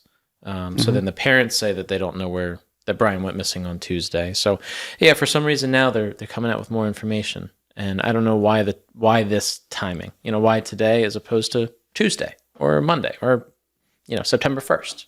Why now instead of then? What changed for them? Maybe it was, I don't know. I would be very curious to hear from them, as we all are. Yeah. Maybe in the future, all these details will come out. Yeah. All these seconds will be analyzed carefully at some point. Yeah, they absolutely will be. But it could be a matter of they felt they had to wait. Sure. Like I can see first couple of days going, well, hopefully he'll get in touch. And then, okay, we can't. And they're trying to stick to the line of don't talk to the police. Don't talk to the investigators because they're going to try and get him. And it's like, where is he? Makes you wonder how he's surviving. He clearly doesn't have the van because the FBI took that. Yeah. So, or maybe the police did and the FBI have it now, but either way, he doesn't have it. So apparently the FBI did take some things out of his parents' home in an attempt to use them to locate him. Like electronic devices? Or they didn't say. The article doesn't mention, just says that the FBI took some items from the home to use to try to find Brian Laundrie. Oh, maybe something that has a scent. It's possible. Well. Yeah. So, yeah, all right. So we'll keep those updates coming as far as throughout this recording. It's a fast-paced episode. It's really like, I feel like the whole studio's moving. This is the fastest-paced episode we've ever done. All right, so going back to the stop. So we're at the stop, nice vehicles again. Right. Okay, three police officers. And we see that Christopher's operating the vehicle. He rams into the curb or drives over the curb or something that could have potentially damaged his vehicle, which is a big deal when you're that far from home. Mm-hmm. And especially that kind of damage, if he threw out of alignment or something, that could have been ugly. He was also going, and I think, Mike, you mentioned this before, very fast relative to the speed limit. Mm. And he apologized a few times in the video. He was like trying to apologize for everything. He's like, well, if I was speeding in the past, I'm sorry. If I was speeding in the now, I'm also sorry. If I speed in the future, I'm exaggerating. But he really, it was like... Trying to cover all his bases. I am so sorry if I speed, next Tuesday at 5. If I'm speeding then, I just want to say I'm sorry right now. And if you guys see this van again, don't pay attention to it, all right? Just forget it was ever here. Well, no, that would be really suspicious. And he wasn't actually acting that suspiciously. No. Exaggerating. He seemed kind of, like I've seen a lot of body cam videos, right? He seemed not unusual for what you see like in these high-profile stops. He was trying to be kind of cordial too, like just over the top is how I would describe it, and just trying to give the officers what they wanted and explain himself and recognize that there was an issue here and not trying to make excuses. I didn't really get that sense, and so it didn't seem uncommon to what you might see in a typical situation. Mm-hmm. It did seem that, especially when I was talking about Gabby and not so much talking about her, but about her actions that day that could be viewed in a criminal light, he definitely did some minimizing of that. Oh, yeah. He was trying to make it so that the police didn't like. He's like, oh yeah, she's caught me with her phone a little bit. It wasn't anything big. And then one of the officers pointing out, was like, you got a couple. Mm-hmm. Spots here. Oh, and there's a couple more here. And lift your shirt. And you lift your shirt. There's a couple more here, and then there's more here. So it's like, and the one officer's like, yeah, it's not like she was coming at you like this. And he's like, yeah, well, kind of. But he's definitely trying to minimize that when the evidence of what the officers were seeing was telling them that it was a lot more than just, oh. Yeah, this is something you also see a lot with the body cam, with domestic violence, is you have... And it doesn't have to be necessarily like a man who was struck by a woman, any combination. Mm-hmm. But you see, he's kind of already made up his mind that he doesn't want to be separated from her. Yeah. He doesn't want her being arrested, because that really is something that he might think of as damaging the relationship. Like, oh, that time you had me arrested? It's something that comes up in fights later on. Mm-hmm. So he's already made up his mind, and the police are trying to be like, hey, be reasonable. Like, this woman scratched you up. Is that okay? You okay with that? Being a punching bag or a scratching post? Is that what cats use? Scratching post? Yeah. You want to be a scratching post? So you have kind of a disconnect where it's almost parallel communication, right? Or like they're talking but not to each other, because neither one's going to change their story. Yeah. And he was really, I think, determined to get the police officers away and let them resume. And he realized that if he didn't take the deal with the hotel or whatever, they could have got him on the speeding, right, and arrested her on the right. Could have made it worse for Gabby. Yeah. One more quick update. About 11 minutes ago, it was reported that the Teton County Sheriff's Office is conducting physical searches of areas of the Grand Teton National Park. Like they have actually begun boots on the ground searching in Grand Teton. Mm. So FBI is involved in the search as well. Amazing how fast this is all developing. Yeah. And this is late on a Friday night too. Yeah, not a popular time for new updates. This is well after when the vast majority of people are working, right? People are usually asleep by this time. So that's even more so that they're putting this much effort into it. Obviously, they're doing their job, of course, but that people genuinely care about what happened to her or where she's at, and they're putting all efforts towards that, even being late entering into the weekend. I mean, it is a couple of hours earlier in Grand Teton, Well, that's fair. apart from where we are, because it's in Wyoming. About 7:30. I think it's 3 hours. Is it 3 or is it 7:30? It's 2? either either 2 or 8:30 3. or 7:30, but still, it's early September, so sun hasn't set there yet. Probably not long from it, but Still, it's late. Yeah. I mean, it's after typical working hours. Either way, but down in Florida where the stuff's going on, it's definitely still 10:30. Like that's when we're recording this, 10:30 p.m. Mm-hmm. So, but we're still getting updates from Yeah. Yeah, so it's 8:36 in Grand Teton Okay. National Park. So it would be dark. Yeah. Right? I would think so. Just I don't know. Not long ago, but yeah. So wow, that's a tough search in the dark. Yeah. Very challenging. All right. So moving back to we're at the stop. So anyway, yeah, that's what I noticed about the stop. He seemed pretty normal. He wanted him to go away. She seemed distressed. I think the cop in the report made it sound like she was very, very distressed. Like, wasn't a moment. She wasn't crying. Mm-hmm. I don't know if I go that far, but she was certainly upset. So yeah.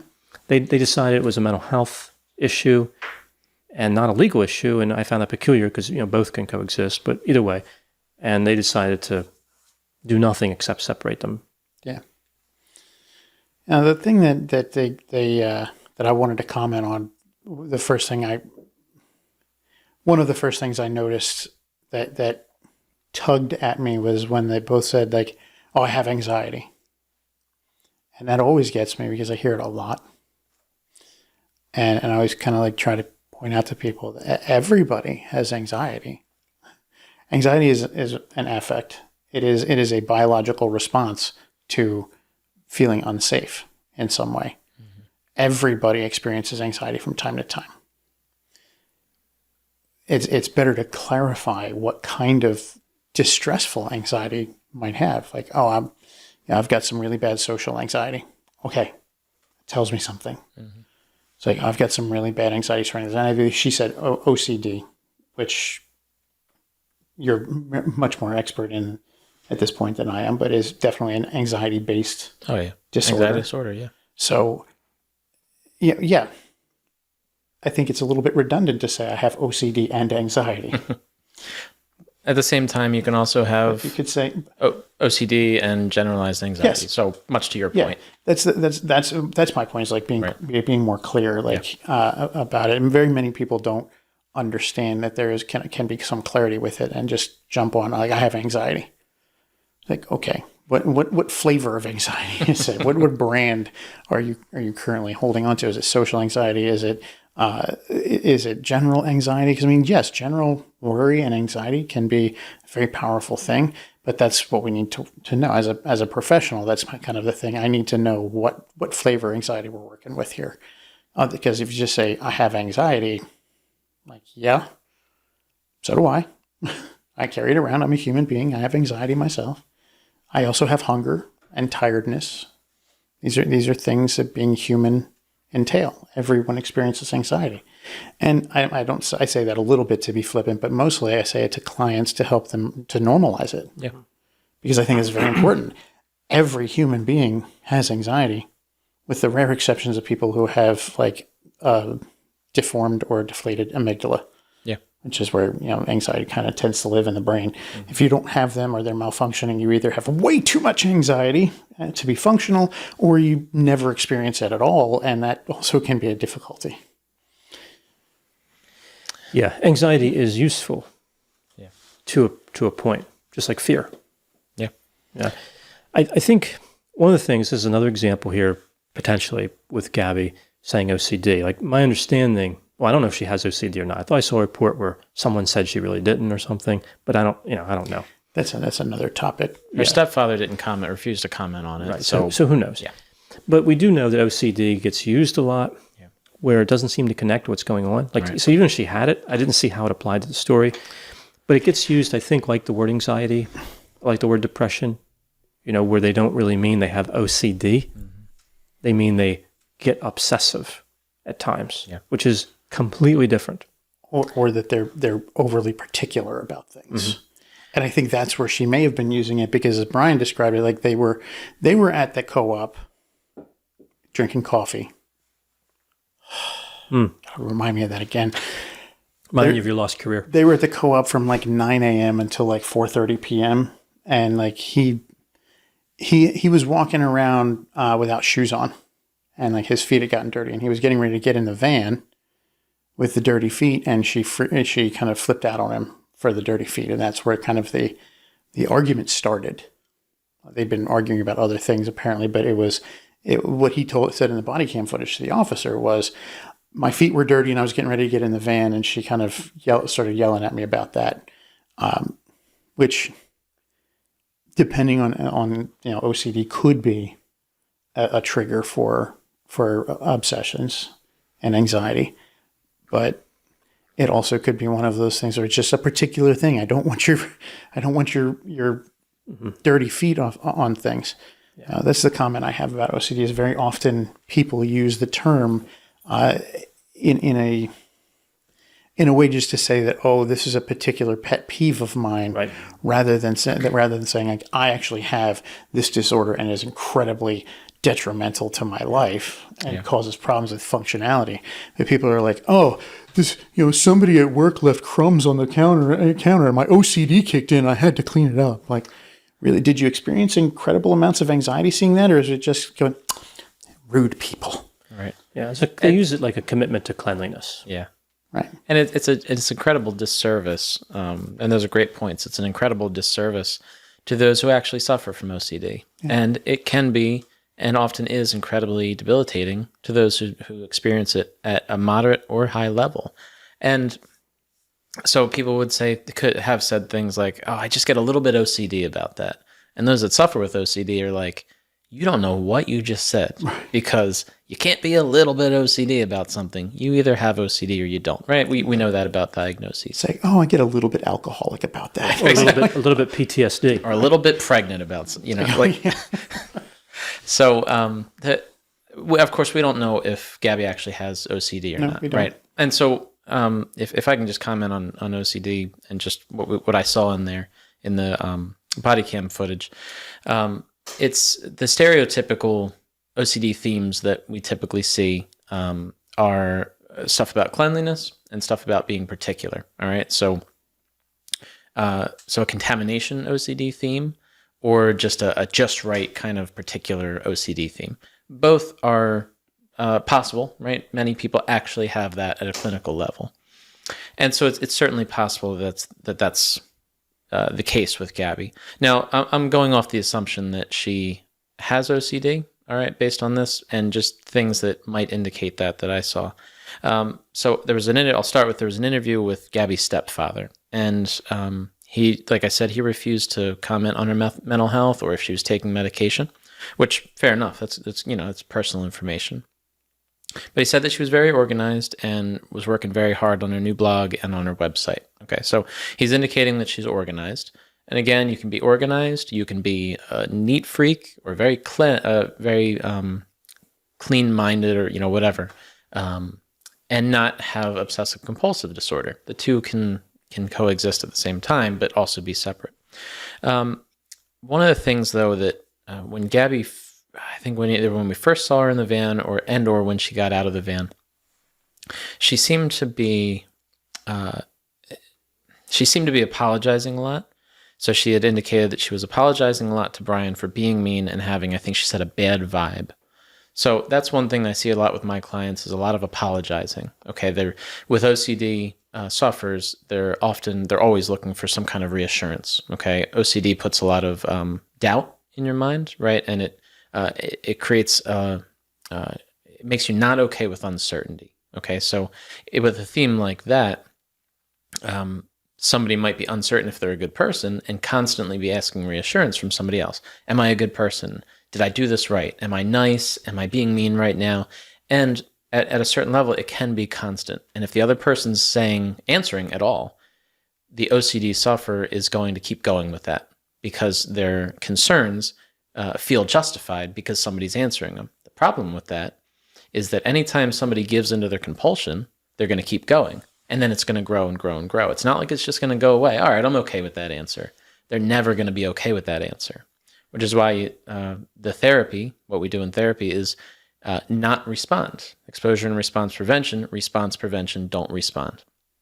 So in a case like this, if it is true that she has OCD, if it is true that she was looking for reassurance from him on kind of a moral level, then that could speak to them being annoyed with each other, because that can get very annoying. Not that she's trying to be necessarily, but it could, of course, happen very quickly. You're also in a van for a very long time with somebody separate from any possible diagnosis, and it's just building up like that. So I think that if she does have OCD, it's quite likely that they would get at each other's nerves. And maybe that's why she mentioned that she was doubting herself the whole day, maybe, and he was getting annoyed by that, and they don't really quite know how to deal with that. Somebody who has gone through therapy and has learned about that and has kind of taught their partner how to deal with that as well has a much better sense. How do I deal with this on a relationship level? But somebody like this who maybe hasn't figured that out in their relationship may not be at that point, and I think maybe that's part of what we saw. So I hope, of course, that Gabby wasn't throwing around OCD kind of flippantly, like I'm just particular about things. But at the very least, we did already say, that the relationship seems to have some issues. So I think maybe that's the message to people, is that if you've got some kind of thing you're working on, some kind of issue with yourself, maybe even a diagnosis, you can deal with it yourself all you want. But if you're in a relationship with someone and they're not aware of what you're trying to work on, or even how they should be interacting with you, whatever progress you made probably isn't going to work out too well, because they're not going to be helping. They may actually be contributing to the problem without even realizing it. So there's a lot more to it, as is often the case, than what's just on the surface. And that's probably what we saw here. Right. I mean, one of the basic tenets of narrative therapy, because it was developed as a family therapy technique, is the involvement of other people in the family in all kinds of treatments. And to your point, it may be annoying to me, because of my focus in narrative therapy. When somebody says, "Oh yeah, she was annoying because of the anxiety," my response is to tell them, "No, the anxiety was annoying, and it wasn't just annoying her. It was annoying. It wasn't just annoying you. It was annoying her too." Right. Like, let's put you on the same side. Like, and that's one of the most important and powerful aspects of the narrative therapy. When you externalize something like that, you say, like, the real bad guy in this situation is the anxiety. The anxiety is impacting, it's impacting Gabby really badly, and it's pushing her buttons and pushing her to behave in certain ways, and those ways are then impacting Brian. So the anxiety is a thing both of you need to start recognizing and go, shut up, leave us alone. Yeah. Like, we don't need you. We're here together. And that's part of the point of the narrative therapy. And it speaks to that nature of communicating with your partner about mental health stuff, whether it's depression, whether it's anxiety, whether it's PTSD, whether it's a personality disorder. I've worked with some people with personality disorders, and we've externalized those as well. The only thing we don't ever externalize is voices. Do not externalize voices. Right. That is a very dangerous place to be. If you externalize a voice, people are like, "Well, it's not my fault. The voice was telling me to do it." Like, well, that's no. Yeah, we externalize the depression. We might externalize the concept of schizophrenia. Oh, yeah, the concept of psychosis, even, but not specifically the origin of the voices. Yeah. Right. Yeah, we say yes, it's causing voices to go in your head, but they are internal. They are internal. Yeah. Nobody else can hear them. They're not really real. So kind of like looking deeper. So instead of identifying the person as the problem, let's identify what the real problem is and look past the behavior to, all right, they're dealing with something. So you're not the problem. You're not the enemy here. The enemy is what you're dealing with. And so let's actually work on the enemy, so to speak, as opposed to how much you hate that person. Because you don't hate that person. You love that person. Right. That's why you're in a relationship. So you got to look at the stuff below the surface, for sure. It is interesting to note that combat language is something we don't tend to use in narrative therapy, because it builds in the concepts of winner and loser, right? In a hospital, if you have cancer, your doctor might say to you, "We're going to fight this cancer. Let's battle this thing, and we're going to get rid of it. We're going to win." And it's like, okay, that's great. That's an actual physical thing. Like, we can do that. With something like anxiety, we're not going to battle the anxiety, because no matter how well you're doing, at managing it and controlling it. No matter how many good you're doing at winning, all it takes is one bad attack to go, I just lost. And of course, if I've lost, I'm a loser. And that hits the self-esteem and just takes legs completely out from under you. Mm-hmm. So if we're just gonna try and manage it, we're gonna try and deal with it. We're gonna try to take power back. We're gonna try and maneuver things around. We're gonna try and promote some personal values and things. That makes it much easier to focus on. These are the things we do in the relationship that can help relieve the issue. Yeah, and it's so much nicer to say, hey, I'm managing things, than it is to be like, I lost the fight. See, I'm torn on the combat language. I've always liked it for some reason. I use it all the time. Yeah, I think it's because it gets people excited. There's something visceral about, this anxiety, especially with OCD. This OCD, repetitious, based on fear, usually almost always irrational fears. I like the idea of attacking it, right? Because I think both strategies can get to the same place. Sure. But I mean, I think, what narrative therapy I think brings up that's very important is that language matters. Oh, yeah. The way we use it. And I think what's probably more important is sticking with a consistent style. Mm-hmm. So if you're going non-combat, frame your therapy as non-combat.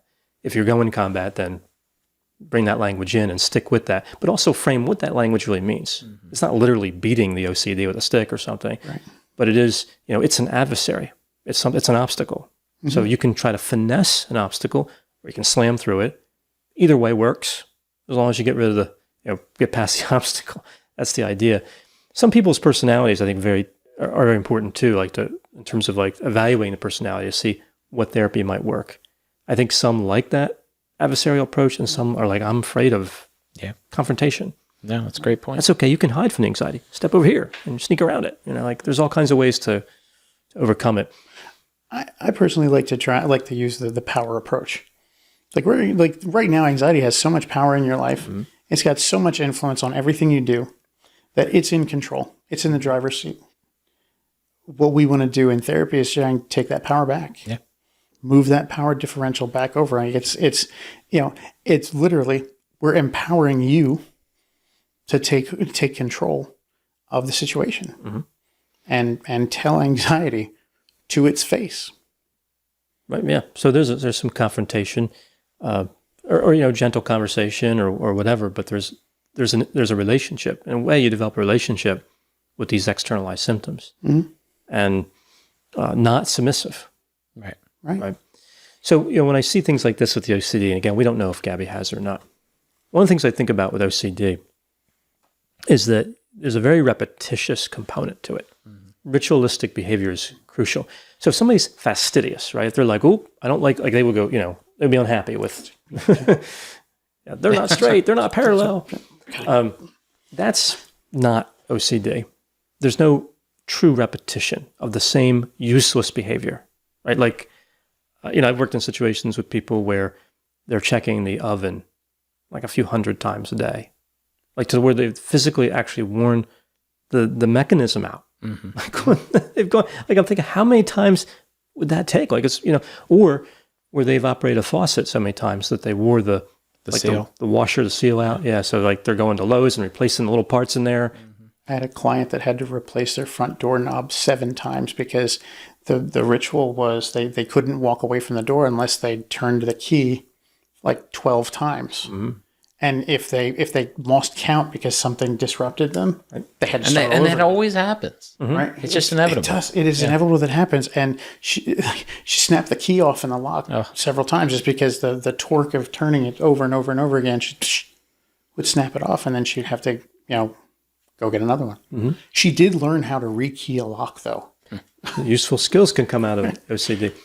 Yeah, but I think when people talk about OCD, I think it's important to understand that the stakes of an OCD sufferer are unimaginably high. Yeah. Right? Okay, your house burns down. That's pretty bad. You're in the house when it burns down. That's even worse.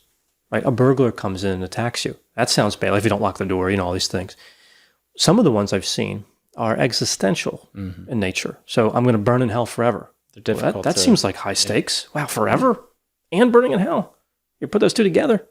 But there's people who genuinely, like OCD sufferers, who genuinely believe that if they don't check something or think a thought so many times or whatever, they're going to burn in hell forever. So how do you reason with that? Like, that's the ultimate penalty. Well, the thing is that you don't, and that's what we do in therapy is that you cannot reason with that. Any little sliver of any kind of reaction you give is only going to make it grow. Right. And then that's tough. It's the difference between having a thought in your mind and intentionally thinking a thought. And that's a fine line for anybody to understand, especially someone who's in so much distress. They feel like so much is at stake. And OCD always targets something that we care about, right? So people care about the afterlife, and so it's going to target that. People care about their kids. Children are so often the focus of someone's obsession, and it's terrible, right? So telling someone, and it's a difficult part of therapy, telling someone you have to live in the uncertainty of if you're a child molester, because that's a common one that people focus on, a pedophilia POCD. And it's like, well, how am I going to live with that uncertainty? Well, you know what? We all live with that uncertainty every day. Am I? I guess it's possible. You would like to think that one might know, but I guess it's possible. Well, how can you just live with that? You know what? You just do. It's possible I'm going to get in a car crash every time I get in my car, but it doesn't keep me from driving my car, right? I'm taking a chance. I could get hit by a meteor the second I walk out my door, but it doesn't mean I'm not going to leave my house, right? I could get poisoned by the water every time I take a drink, but it doesn't keep me from drinking water. I could do any number of horrible crimes to a child or a person, but it doesn't keep me from wanting a family, right? Because these are things I want to do, and I'm willing to take a risk that anything's possible. And you could sit in fear your whole life and stay in your room under your covers all day. But, well, then you might suffocate yourself. So you can't do that now, right? So it's either you live in fear and never do anything and just stay away from it all, or you take chances, you expose yourself and not try to figure it out, or not try to analyze it or react to it, or figure out what are the odds this is going to happen, or, what if I didn't actually turn off the oven? You're going to have to take a chance, right? You have to live with the risk. Live with the risk and the uncertainty. Even if it's burning in hell forever, right, or your house burning up, or getting a disease if you don't wash your hands 50 times. Yeah. I've seen people who wash their fingerprints off. Yeah. Really scrubbed. They're gone. So it's just, I'm okay with the risk. Yeah. I understand it. I've quantified it, or I haven't, but I'm going to accept it either way. Right. And the practice of not responding is actually a lot easier because of the biological functions that happen when anxiety is triggered in the body, right? The biological stuff with anxiety is all about the movement of blood and oxygen through the body, preparing, because it's the prep step for fight or flight. Yeah. It's trying to make sure my body is ready to fight what I need to fight, or to run away when I need to run away. So the most crucial thing is to get oxygen to the muscles in the upper body, in the legs and the arms. Well, that means shutting off blood vessels to areas where it's not needed, like digestion, and certain areas of the brain, like the prefrontal cortex, which is where your thought process lives. So when you have lowered oxygen supply to that portion of the brain, it is literally harder to think. Mm-hmm. And so the brain kind of gets stuck in loops on thoughts. Self-fulfilling, really, at that point. It's stuck at the last couple of things you thought before the anxiety triggered, or the things you're going to be thinking about, until you can reduce the anxiety, until you can pump more oxygen into that portion of the brain, and then you can kind of break out of that cycle. But for people with OCD, it's incredibly difficult to do that unless they get through their rituals and their compulsions. And there are people who don't even have compulsions. They just have their obsessions. And there are people who have compulsions that don't really have the obsessions. They just have these things they need to do because, well, if I don't do this, I will feel anxiety. Mm-hmm. Although almost always, I've never seen anyone that didn't actually have a compulsion, because often they're just mental, reacting to it, trying to figure it out, trying to analyze what this obsession actually means and things like that. And that's difficult, right? You have to deal with your own thoughts, and oftentimes they're very scary thoughts. Mm-hmm. And so, what we know though is that the compulsions are never actually going to help anything. Mental, physical, anything. They're never actually going to help anything. It is such a relief in that moment, and it is so fleeting. And it feels good, of course, because your mind has been trained. This is what we need to do to make this feel better. but it's never going to do anything. It's never actually going to help. And it's such a shame because that's what people, they feel like that's their lifeline. I have to do this or my child's going to die. I have to do this or I'm going to become something that I hate. I have to do this or I'm going to burn in hell or I'm going to live in eternity terrible or whatever it might be. And there's so many themes and it can attack you in such a bad way. And it's terrible, right? It's terrible. I'm thankful, though, that there's a lot more advocacy and therapy readily available for people now with OCD than there ever has been, and obviously continuing so. So thankful. It's a good time for OCD treatment, and for those who are suffering with it to have access to that. Mm-hmm. Yeah, ERP is amazing. Yeah, it's an amazing treatment, and really one of the most supported by literature. Mm-hmm. But you have to, at some level, you have to continue it. Oh, yeah. That's the downside. But people take medication for their whole life. Mm-hmm. So I don't really think it's that big a deal if you get rid of the symptoms. OCD is considered pretty stubborn, treatment resistant. Yeah. But I've seen some like virtual miracles with OCD. Me too. Where people were lost their job, facing criminal charges, drinking, whatever. And they, at one point, like in therapy, they're like, okay, I'm just not going to answer the compulsion. I'm just not. I'm done with compulsions. Yeah. And it's like, you think, you're hoping to yourself that, okay, this is the moment. Right. But when it is, it's almost like magic. Yeah. And then everything turns around. There's a lot of motivation to do that. And just a point in your life where you decide you're done with it. I am not doing these compulsions anymore. I realize they're useless and I'm done with it. And I love that moment because you can feel it. Yeah, it's rock bottom, like they say in like addiction. Right. Same thing happens in OCD because OCD takes everything. Yeah, takes everything from people, like panic disorder or GAD. Right, like they lose everything. Yeah, and it really is. It's not. I'll call it simple, but it really, the mechanism really is exactly what you said. Don't ever give in to the compulsions. Right. Just you have to apply what would a reasonable person do standard to your behavior. Mm-hmm. Reasonable people check the locks, sometimes more than once. Sure. Not 30 times. Right. And sometimes the exposures I do with people is you're going to leave that door unlocked for a certain amount of time. And that would be annoying to most people. Mm-hmm. But you know what? This is your exposure. You have to realize that there's risk that you have to be willing to take. You may not like it, but you have to be willing to take risk in life. And your mind's going to be screaming at you, but you have to retrain your brain that I can take risk. And there might be a bad outcome. That's always possible. But you have to take risk. And you're not going to feel good about it necessarily, but you just have to do it. And you have to accept how you're going to feel. You may have to just accept anxiety is going to be a part of what you deal with. And the more you do that, the more that fear response steps down because your mind realizes, hey, wait a minute, I think I'm sending out a wrong signal here. And you're right. It's a simple formula, but you also have to figure out what the compulsions are. And sometimes that's easier said than done because they pop up in little ways for a lot of people, ways they don't realize. So I mean, that's what got me into it. It's just that there's a lot of people who are just, I've met some incredible people, right, as we all have, dealing with so many terrible things, and they feel like they just can't tell anybody because they're so ashamed of it and all that. So, yeah, and imagine for those people the feeling of seeing, again, we don't know specifically about Gabby, but just we're talking about the casual usage of OCD. Right. How really, insulting, demoralizing, disrespectful that is. Right. Minimize something very real that can be life-ending. Yeah. But certainly life-destroying, like in terms of quality of life, and have it like, oh yeah, I'm fastidious, but use the word OCD instead. It's not the same thing. Yeah, not at all. So I was just looking. There is an update from the New York Post. All right, which is a different thing. This is actually apparently a reporter from the New York Post got an interview with one of Gabby Petito's friends, Rose Davis of Sarasota, who had some interesting things to say. I was just reading through this article. She said that Brian Laundrie was controlling and suffered from quote unquote episodes. Interesting. According to Davis.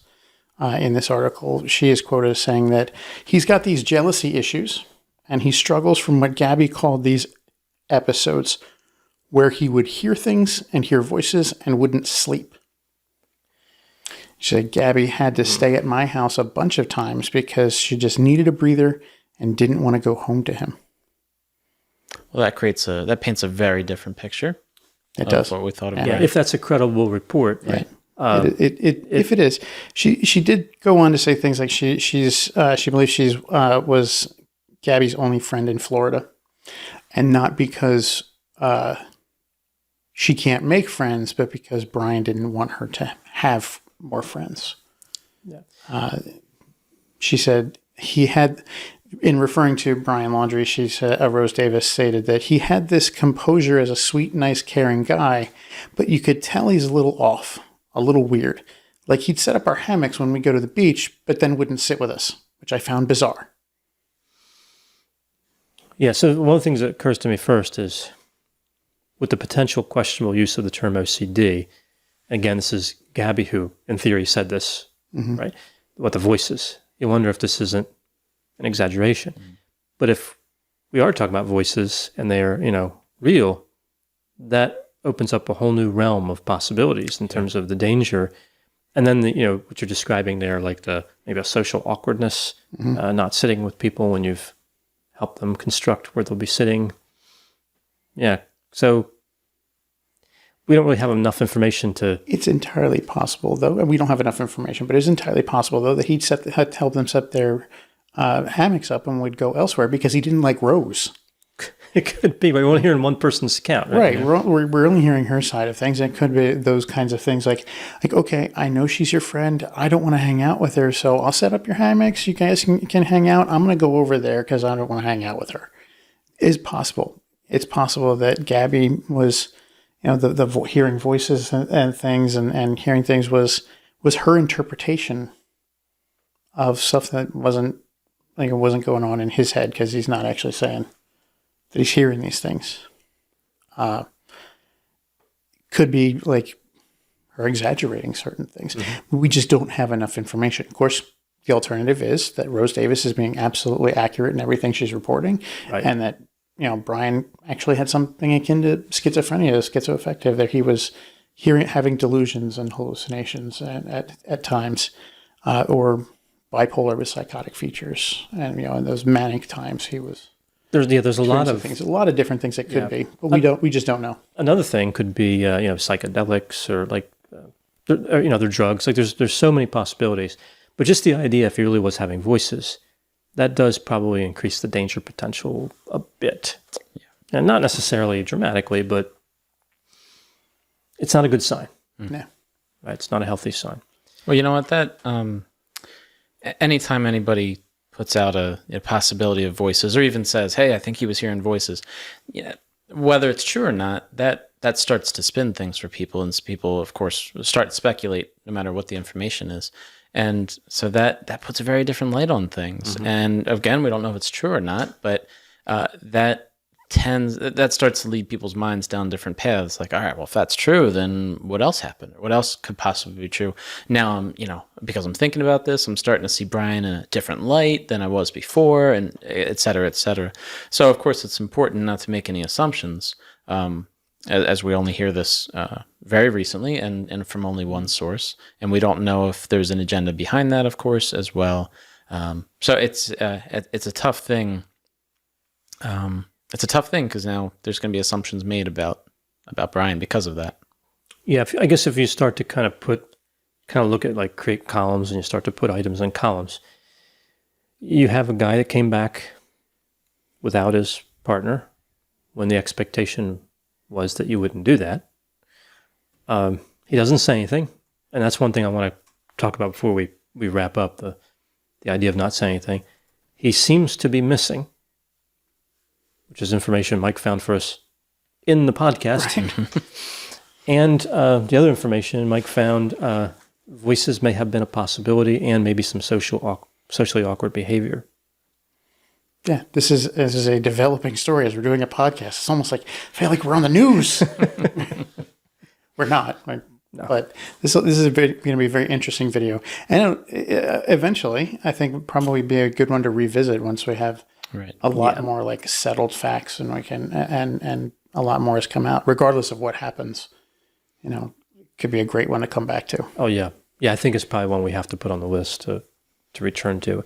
assuming that it develops beyond where it is, and I think that's likely.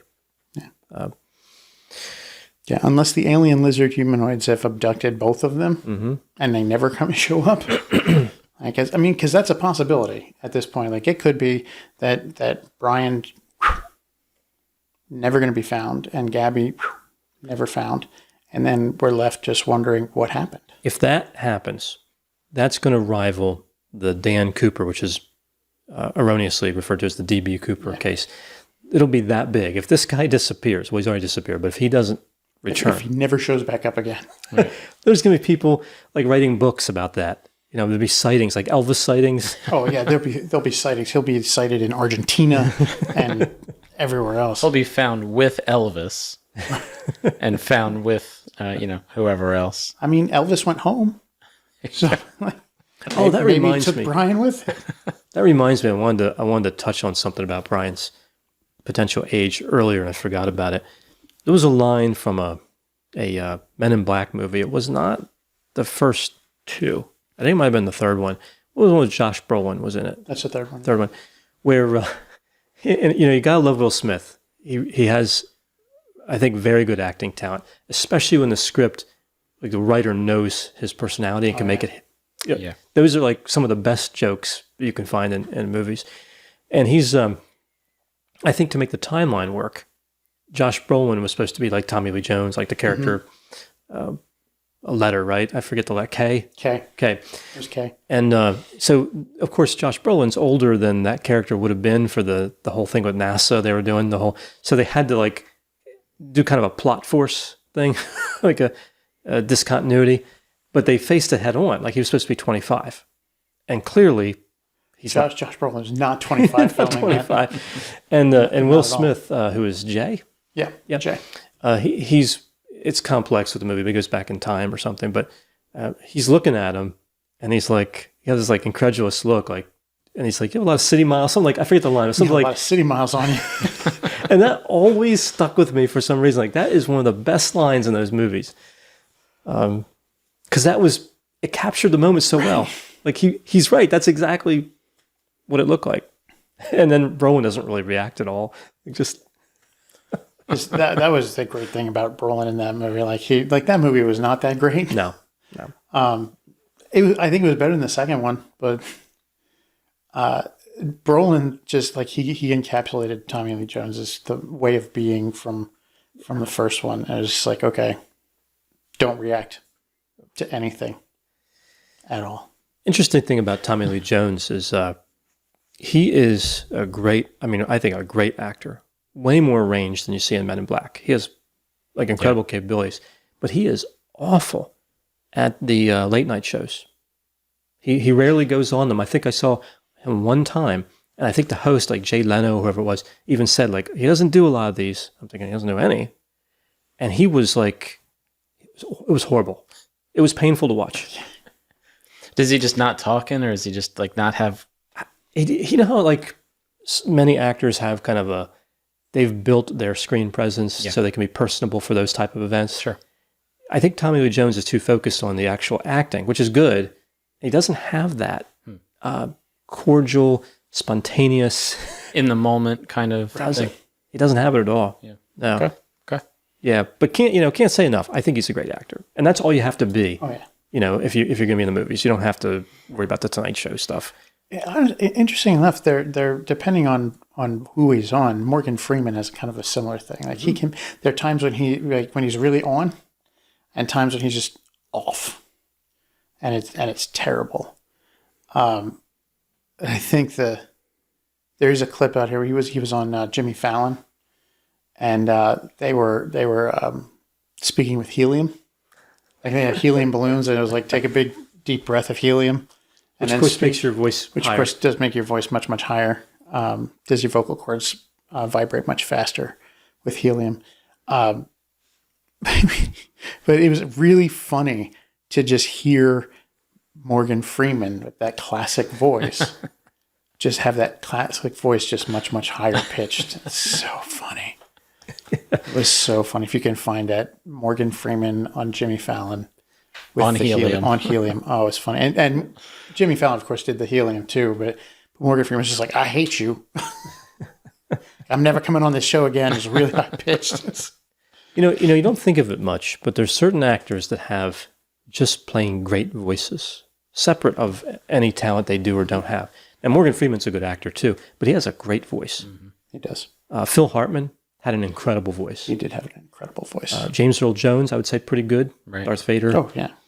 And I like, some people disagree, but I like Patrick Stewart's voice. I love Patrick Stewart's voice. I think he's wonderful. I think it's almost a perfect voice for the different things he does, like the Shakespeare and different voiceovers he's done. His voice is great. It really is.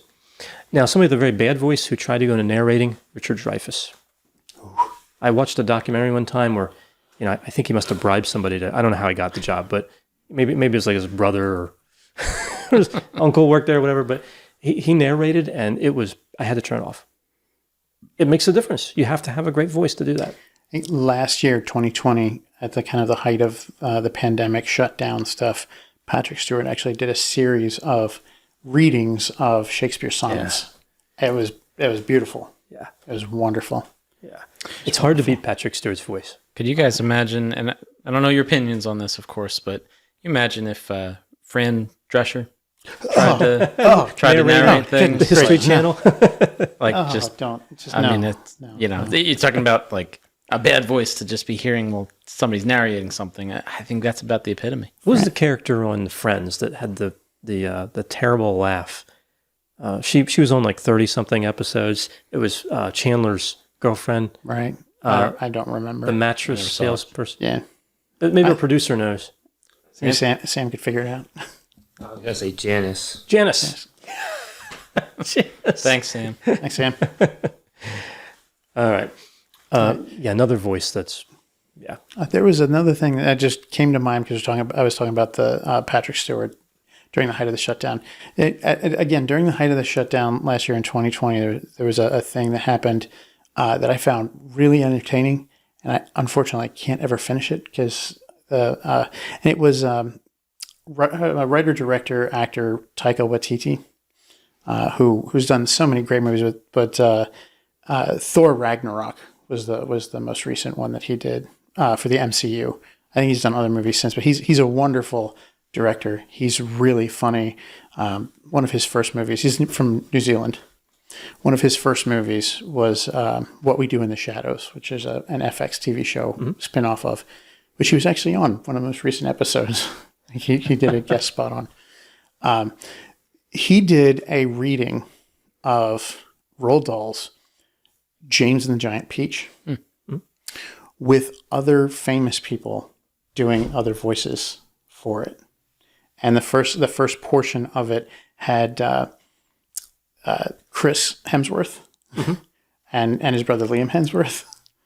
And I don't remember the third person, but it was great. And then it was Benedict Cumberbatch with Meryl Streep. Is that Doctor Strange? Yes, he was Doctor Strange, yeah. Benedict Cumberbatch and Meryl Streep. Meryl Streep's really talented. Yeah. They were on there doing the voice. I loved the episodes of that I got to see, but the Roald Dahl Association, because all the proceeds from those videos went to the Roald Dahl Association, but they have the videos and like they you can't even purchase them. Oh. Like they're kind of locked up. Like the first 2 or 3 episodes are out. You can find them on YouTube, but that's it. And there's like 8 or 9. That's a shame. Bunch of different celebrities with Taika Waititi, and he's so enthusiastic with it. It's such a wonderful thing. We'll talk about people with good voices for things like that. Oh yeah. He's got an amazing voice for that. All right. So moving on from the traffic stop. So we're at the traffic stop. We were at the traffic stop. Yeah. And we know, Jeff talked about the timeline. We see that Brian goes back to Florida. He returns. Presumably, Gabby was in a hotel. And I think at one point when Brian was gone, her father ordered her an Uber Eats because the Wi-Fi was down or the electricity was off or both. I don't know what happened there. And I think that just is a peek into like, how maybe they met some of their needs. Was that connection to parents? Yeah, so clearly they're being supported by their parents, even across the country. It appears like that. Yeah. Yeah. Well, with whatever they needed, I would imagine. Yeah. So then we see, we go to August 24, they leave Salt Lake City, and they're heading to Grand Teton in Wyoming, National Park in Wyoming. And this was the last time Gabby's mother spoke to Gabby. So it was via FaceTime when she was leaving Salt Lake City. All right. And the final Instagram post for Gabby was August 25, no location data, but the picture that she was in front of is in Ogden, Utah. So it's 45 minutes from Salt Lake City. So presumably they made it to Grand Teton National Park. And then we talked about the text messages. They continued to August 30, but it sounds like Gabby's mother's not too sure they were sent from Gabby. One of the things that Gabby's stepfather would say, so the text was about Yosemite National Park in California. And now I didn't actually look up the mileage from where they know that they were last to Yosemite, but the stepfather had said they were supposed to be going up to, where were they supposed to meet the friend? Jellystone. So the stepfather said, it doesn't make any sense. They would go 800 miles in the opposite direction of where they were intending to go. And so that that gives me an insight into his, why he's doubting, some of the details of this. I just want to ask, Jet, did you just say Jellystone? Is that what I said? I think you said that initially. I think that was I thought he said initially. I thought I just heard Jellystone when it's Yellowstone. That's Yogi the Bear, right? Jellystone is Yogi the Bear. Hey, there's nothing wrong with I Yogi. probably said that the whole time. And you know why I said wrong with that? Because there's campsites all throughout the country, Jellystone campsites or whatever. And we stayed at one like a few months ago. And so that's definitely what's on my mind. Thank you for the correction, Just Mike. caught that. Thank you for the correction. I probably said it the whole time. I think you said it. I thought I heard it early in the first thing. I think I said it because I have it written down. So I definitely said it. It's important to remember that Yogi is smarter than the average bear. He is smarter than the average bear. He might have even caught that, and I didn't. So, It's actually interesting. This is actually Fat Bear Week at Yellowstone. They're actually observing all of the tagged bears and watching them for their weight because it's almost time for them to go into hibernation. So the idea there's entire betting brackets on which bear is going to be the fattest bear, and they're going to check their weights at the end of the week. And I think that's tomorrow where they check the weights and they're like, who's going to be the fattest bear? some real competition. It is. It actually is some real severe competition. Yeah. My vote is for Otis. This might be up there with Shark Week at some point. Yeah, it might be. Last year, Bear 747 won. They actually renamed him Bear Force One Clever. because of that. Yeah. Well, anyway, feel free to comment about Fat Bear Week. Well, Fat Bear Week, but also Jellystone versus Yellowstone. To me, apparently they're the same thing. So what's it matter? Well, Jellystone would be more interesting because I would like to meet Yogi the Bear. Oh yeah. And Boo Boo. And Boo Boo and discuss their picnic basket habits. Picnic baskets. Yeah, because I think they took a few. I think they did. They definitely tried to take a few. I think they managed to get some, but the ranger kind of got in their way sometimes. It was a little bit like Gilligan's Island, like getting off the island. They tried many times, but I'm gonna get me that picnic basket. that's actually pretty good. That was really good. You've been watching a lot of that bear part on the bear podcast. part. Yes, this is another episode of the bear part. Who would have thought that it would come back to bears multiple times? That's unbearable. All right. So at this point, we see this is when Brian returns to Florida in the van, September 1. Right. So the messages stop August 30. And of course, August has 31 days. So there's a day there. And then he shows up September 1. And he retained an attorney, has not communicated with law enforcement, and as we now know, is missing at the time of making this video. He wasn't reported missing, or Gabby, I'm sorry, Gabby wasn't reported missing until 10 days later, September 11th. Mm-hmm.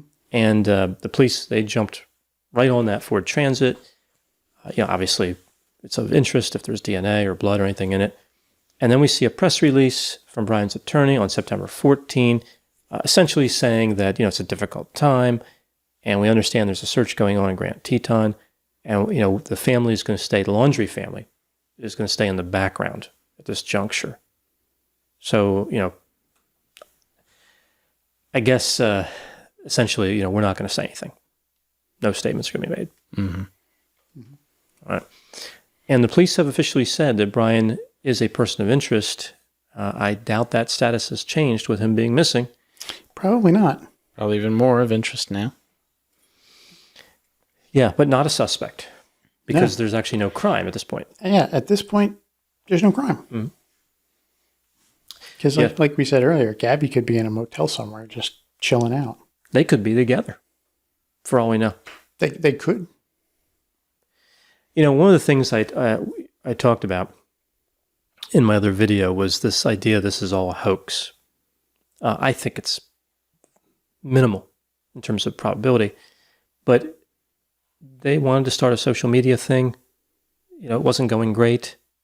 Or, it doesn't look like it was going too great. It just started, who knows. If this was all orchestrated, then they're geniuses in one way. They're absolutely geniuses. It's like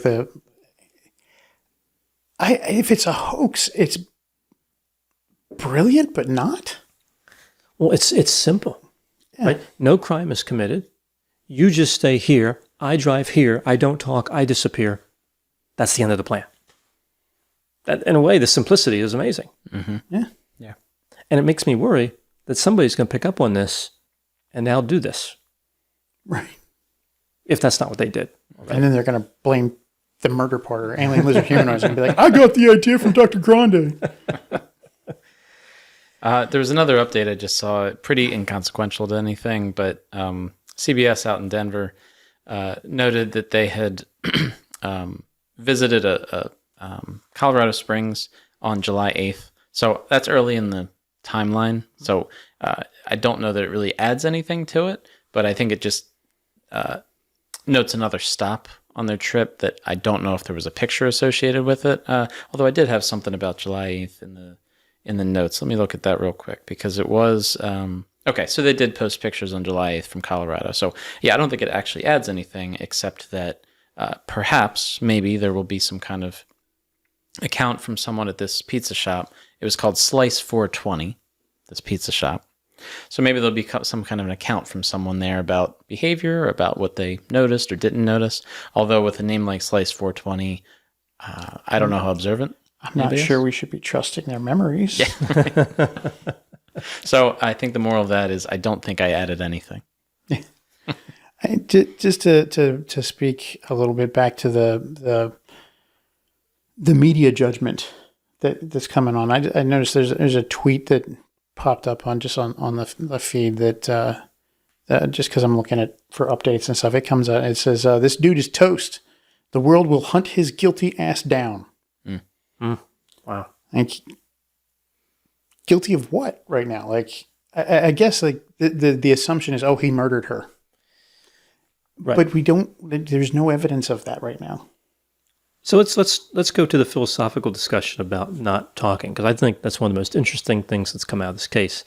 And I think that's right on point with somebody getting really aggressive when there's no body, there's no blood that I'm aware of found. It's not like we can say, oh, she must be hurt. There's no communication. Although you could argue again that does seem inculpatory, but that's it's a debate. So here's the two arguments. We can talk about it. One is the very legalistic argument, which we have promoted, which is never talk to the police, which I stand by. I do too. The other argument's the moral argument, which is, what would a reasonable person do? So I think about okay, somebody's standing outside of a burning home. And with fires, sometimes the police actually get there first, right? Because they're in cars and they're driving around. And fire engines typically don't drive around looking for a fire. They always not usually come from a station. It's unlikely to be on patrol. We're just looking for fires here. Just looking for fires. Where are the fires? Now, ambulances patrol. Sometimes I've noticed, they'll go into certain areas and park, especially in more urban areas, and there tends to be a lot more calls for them. Mm-hmm. Yeah, they do kind of a patrol-esque thing. But so the police get there, and an officer runs up. Now, they're not really. I doubt they're supposed to run in houses that are burning, but they could certainly inform the first firefighters on the scene and be like, "Okay, here's what I know." And a guy's standing out there, maybe holding a child. House is burning behind him. Cop walks up. Is anybody else in the house? I remain silent. that doesn't, sometimes circumstances are exigent and there's just a moral standard that we'd apply. Yes, there's a kid in the upper bedroom on this side. Go get him, right? I mean, so the idea is that when people don't talk, they look guilty. But we've talked about before the dangers of thinking that way, because there have been cases where people remain silent where they were innocent. Mm-hmm. So this is the debate. So I think an attorney would probably say... And there's just as many cases where people talked when they were innocent and ended up being put on trial and sentenced. Because it will be used against you. Yeah, because it will be used against you. As the lawyer in this case pointed out, like it will be used against you. So I think an attorney would say that Brian has every right to not talk. I agree. And that... Now, I think they would go a step further and say he shouldn't talk. And should's a tricky word here, because then I think you run into the morality argument. Yeah. Right. This really does. There's no way to escape. As much as I think people should not talk to the police, it's hard to escape the idea that if you had nothing to hide, you would just say, or even through a lawyer, or even questioned with a lawyer present, say, yes, you should look for her at this address, or this mile marker where I dropped her off. There you go. I'm not going to say anything else. Now, could that be used against him? Everything could be used against you. Even saying, I remain silent could be used against you in theory. Mm-hmm. Right. Well, as it is right now, because they're saying, why isn't he talking? He must be guilty. Right. And that's essentially kind of what the police were saying. Is like, I can't speculate on why he's not talking. Like, by saying you can't speculate, well, you're speculating. And they're wrong. They can speculate, and I think they have. Yeah. And I think there is something quite reasonable about the idea when somebody doesn't talk, that means there's something they don't want you to know. And sometimes that means they're guilty. Sometimes it doesn't. But that also is, like, at this point, some supposition on our part, because it's entirely possible that he wants to tell the police that he's told the lawyer, hey, I want to cooperate. I want to tell them what I know, because last time I saw her was blah, blah, blah, blah, blah. And the lawyer's just like, do not say anything. Yeah. And his parents were saying, just listen to your lawyer. Yeah, we're paying $600 an hour here, right? Like, you're like, none of us have the experience in court and the legal system that your lawyer does. Your lawyer's telling you his advice, listen to him. But then he's been missing for 4 days. Yeah, so, and I doubt that was something his lawyer told him to do. I don't think that his lawyer told him, you should get lost for a while. Like, I really don't think so. Mm-hmm. But still, there was 4 days after, or 3 days after her family finally went to the police and reported her missing. And the first stop they made was his house. Of course, once they got there, like, the parents were like, we were expecting you. Here's the number of the lawyer. Go call them. And it was immediately no comment. Like, we're not going to talk. And yeah, maybe for those 3 days, Brian was like, I want to say something. I want to tell them what I know. Yes, I don't know much and I want to find her. But the lawyer's like, no, don't say anything. Do not say anything. And then he finally, maybe I'm speculating, maybe he left because of the pressure of, well, now everybody thinks I killed her because I can't talk about it, so I'm out. Yeah. So we dig into this. I mean, here's how this scenario plays, the way I'm thinking. We know that Brian must have told his parents something. He didn't walk in that house and be like, I remain silent. He had to tell them. Data must have been transferred. Mm-hmm. Mm-hmm. That data caused them to get a lawyer. Now, it could have been like, I did nothing, and they still got a lawyer. It could be, I'm guilty, and they got, okay. You would think and Brian probably communicated with his attorney. Right? He must have told the attorney, I did something, I didn't do something, I don't know anything, I know something. You would think that if he had said, I dropped Gabby off at this location, wherever it was, on the way back, maybe even, who knows? You would think the attorney would hire a private investigator and in that area and say, can you stop by this place? And then if that happened, they find her, that would be the end of the case. That's a good outcome for Brian, right? And getting this cleared up. Is she safe or whatever? Now, that's just, who knows? Maybe he wouldn't. Maybe the attorney would be like, oh, I don't want to get involved. My job is just to keep everybody quiet. Who knows? And in a sense, he'd be right. Mm-hmm. Yeah, you're right. But it makes me wonder, like, he has to know. And you would think that if he knew Gabby was alive, he'd want to find her for his client. Who knows? That's a great point. At the same time, if Brian didn't know like where she was, we got into another fight. I put myself in the van, closed the doors. She screamed at me and said, "I'm leaving." Slapped me a few times. I went to sleep trying to ignore it. When I got up, she wasn't there. Mm-hmm. I waited. She never showed up.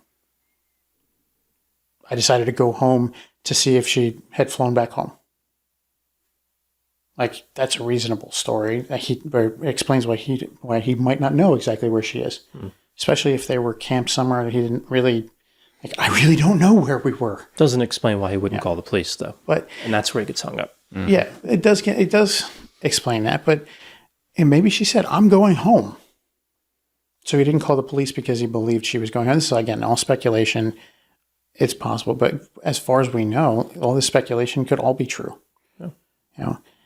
It could be that, like she said, "I'm going home," and left and walked down into the woods where she stumbled down in a mine shaft or something, or is still there with a broken leg or whatnot, surviving on lichen and dripping water. We don't know. Mm-hmm. Yeah. But it's possible that because she said she was going home, he didn't decide to call the police because for all he knew, that's where she was headed. And he drives home and nobody's heard from her. He's more surprised. He's as surprised as everybody else that she's not there at that point. Yeah. And that's just as possible as they were out camping. He got into a jealous rage or a psychotic episode and killed her and buried her body and then drove home in a fugue. Yeah, I think that there's a path to innocence, certainly. And I think pretty clearly a path to potential guilt as well. They're both out there in this scenario. But and really there's no way to tip the scale one way or the other at this point. Right. I think though that, to the philosophical discussion of remaining silent, you can do things, you can be silent, and that can look suspicious. Mm-hmm. It's your legal right, constitutional right, absolutely. And I think people should use it more. And they do, that's for sure. But there are certain times when it's hard to imagine why somebody would do that if there was nothing to hide. There's just certain times where it's in your best interest to solve the case. Yeah. It would be. Right. But again, in this particular case, the lawyer said don't do it. Right. So, by listening to his lawyer may be hurting his case from the door. But I can understand from the legal standpoint, that for the lawyer, that trumps the moral standpoint. Mm-hmm. Like, yeah, sure, I do want to help, but they're gonna nail you for if you tell them anything. No matter what you say. If you tell them, yeah, we were camping in the woods over here, and they find tracks 15 feet to the left of where you said it was. That's inconsistent. That's inconsistent with your story. We're, murder. That's right. Right? We saw on Instagram that you were there 10 minutes before that, and now you're telling us lies. Yeah. Right. We checked your phone, and it's not saying that. Well, he doesn't have a phone. Oh, well, then they can't check his phone because he doesn't have one. That's a or thing. Here's a traffic cam. This traffic cam says that you're at a different place. This is 30 seconds off. What'd you do in that 30 seconds? Murder. You murdered. And that's exactly I think that's exactly the lawyer's point is no matter how much you might want to help and do the right thing, if no matter how innocent you are, the investigators, their default, that's the problem in the country. Our justice system is supposed to be based on innocent until proven guilty. Investigators operate on you are guilty until we can rule you out. Everyone's guilty. Or even if we can't. Yeah, and even if we can't. Yeah. And in some instances, it's I've decided that you're guilty. Michael Morton. Right? Yeah. For no reason, I'm just declaring you guilty. Yeah. I've decided you're guilty, and we're just going to put you in jail for 25 years for a crime you absolutely did not commit. Mm-hmm. And that the major problem is, as outsiders looking in on this, that's all we have. Is we have this very, very pregnant silence from him. And now he's missing. I've got nothing else.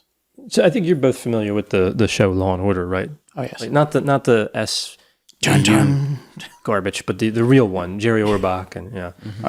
Oh, yeah. And I know they well, in some ways, it's actually very accurate with the legal piece. In other ways, it's highly accelerated and inaccurate. But there was kind of the classic thing that happened was, a suspect would come in, like, I want a lawyer. And the lawyer would come in. It's always played by a few different actors Right. who did a great job. Yeah. The returning lawyers, the actors playing the lawyers. And they would sit down and like whisper in the ear of their client. And then, okay, go ahead and tell them. I don't know her. Or last time I saw her, she was fine. And that takes them in a completely different path. It's never like, oh, you're our guy.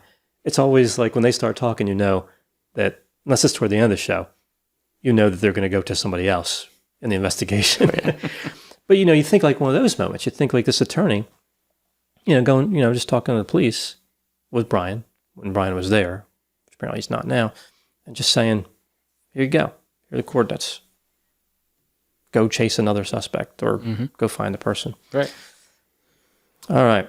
So before we wrap up tonight's video, we can just check for updates. Anything? Nothing at this time. I was just perusing through an article. It doesn't seem to have anything new. I'm not seeing anything brand new right now. So I think we're kind of up to the minute. As far as we know, anyway. And Yeah. Well, there's a delay between when things happen. And yeah. I don't think it's a big delay, but there is one. So that is the case as of right now. We don't know much, but it's certainly an intriguing case, and I completely understand why this one has taken off in popularity. Oh, yeah. Yeah. I get it. Like as soon as I saw it, I'm like, oh, this is going to be a big, big case, one that we're talking about for many years to come. Yeah. And now, I mean, it's like I feel like as we're wrapping up this video, we're at this point where all we need is that next bit of news. But we've been saying that the whole time, right?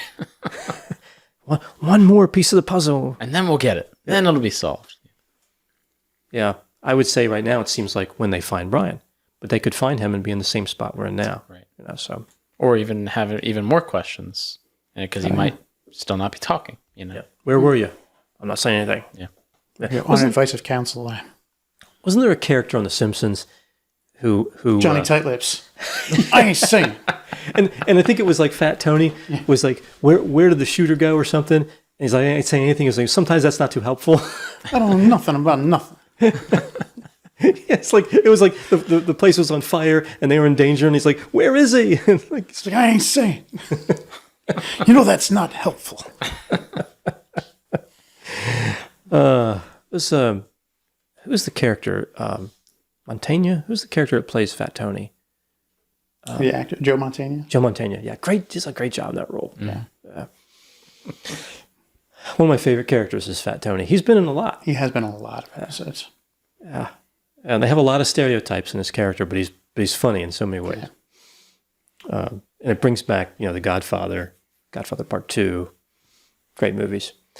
All right. So let's go to final thoughts before we wrap up. Start with you, Jeff.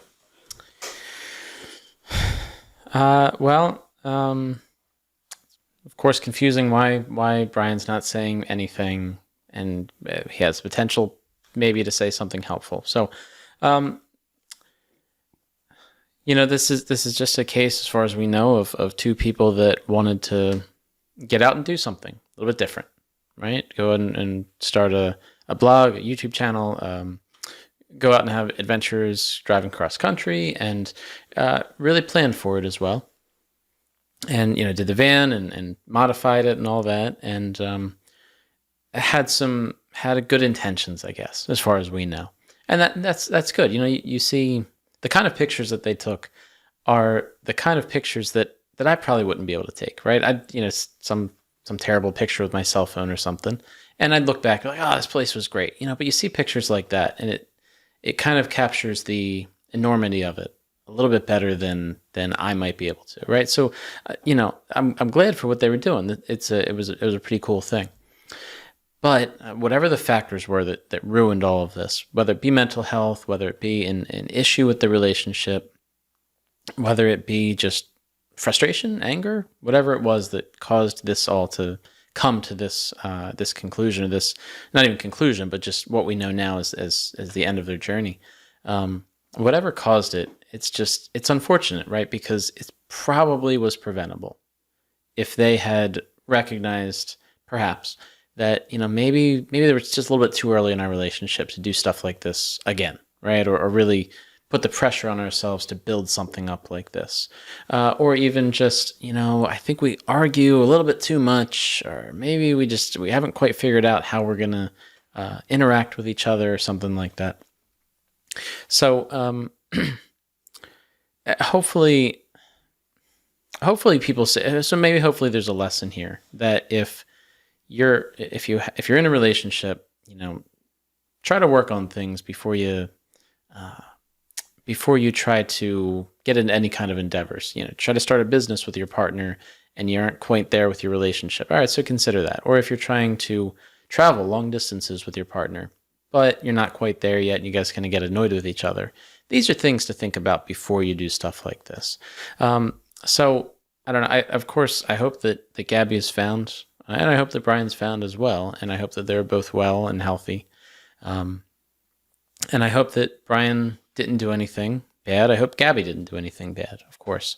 And I hope that all this media attention is ultimately helpful in finding both of them and finding them both healthy and well and everything.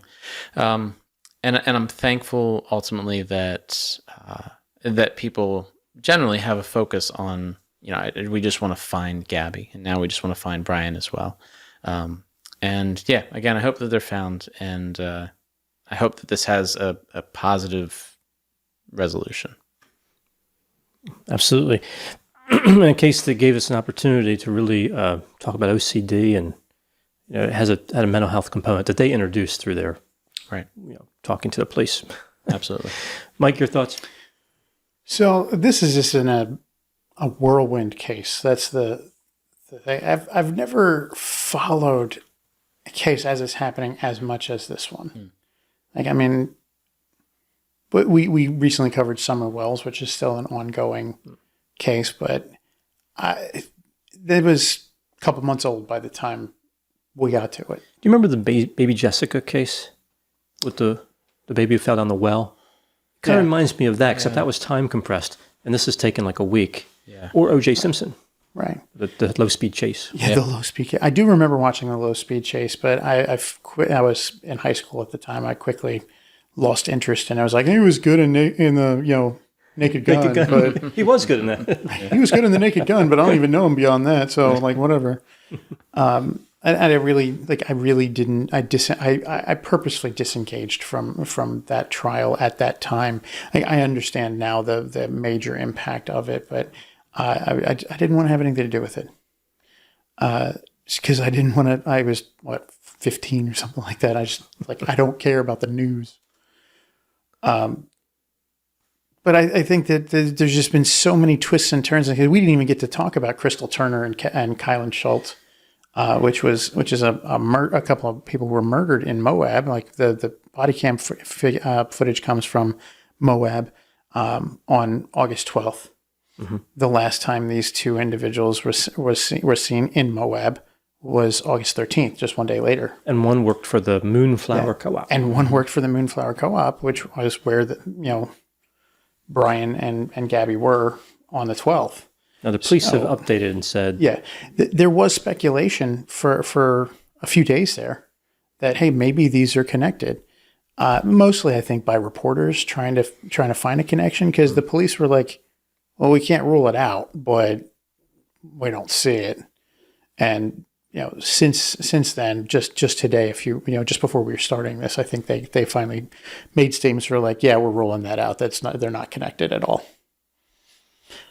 But that's how fast this case is moving. It's like literally before we started filming, they had made something about that, and then we had 4 or 5 updates while we were filming this. Like, that's how quick this is going on, and with just some shocking changes to the case. Like just finding out that Brian's been missing for 3 days is hard to process. Yeah. Right now. Yeah, it would have been information. It would have been useful to have that information a little sooner. It's amazing to me that the police just discovered that, or whoever discovered it. The whirlwind parents case just revealed it. It's yeah. But it is definitely been just that fast a whirlwind of case. And I too, I would like to see a positive outcome from this. I would love to see them come forward and be like, "Ha, gotcha!" like we're both hanging out in a hotel in Vegas, like freaking woo, we got the world, we pulled one over on the world. That would be the funniest thing to me. But I like the cynical side of me goes, well, she's dead somewhere in Moab, and he's probably dead somewhere in the ocean in Florida, like. Or in a motel somewhere. Well, he's had 3 days to. Yeah, he could be anywhere. Yeah, he's had 3 days, but it's like it doesn't seem. I don't see a good outcome coming. Like I hope for one, but I don't see a good one coming. I think if it was all hoax, people would be very happy, and then very, very angry. Yes, They would open up their phones and immediately unlike whatever social media page they started following. Van life can go to Unlike, unfollow. unlike van life. Yeah. The alternative is they were both abducted by alien lizard humanoids. That's always something we have to keep in mind, the that is dangers something. of the alien lizards. Yeah, because they're out there. The Illuminati is controlling. They're trying to get all the negative feelings from us. Well, maybe this is a hoax. They're working for the alien lizard people, and all that anger is going to power their toasters back on Archon or wherever they're from. Well, that's true. Yeah. Nibiru. They're up on Nibiru trying to just siphon off all the bad feelings so they can power their microwaves.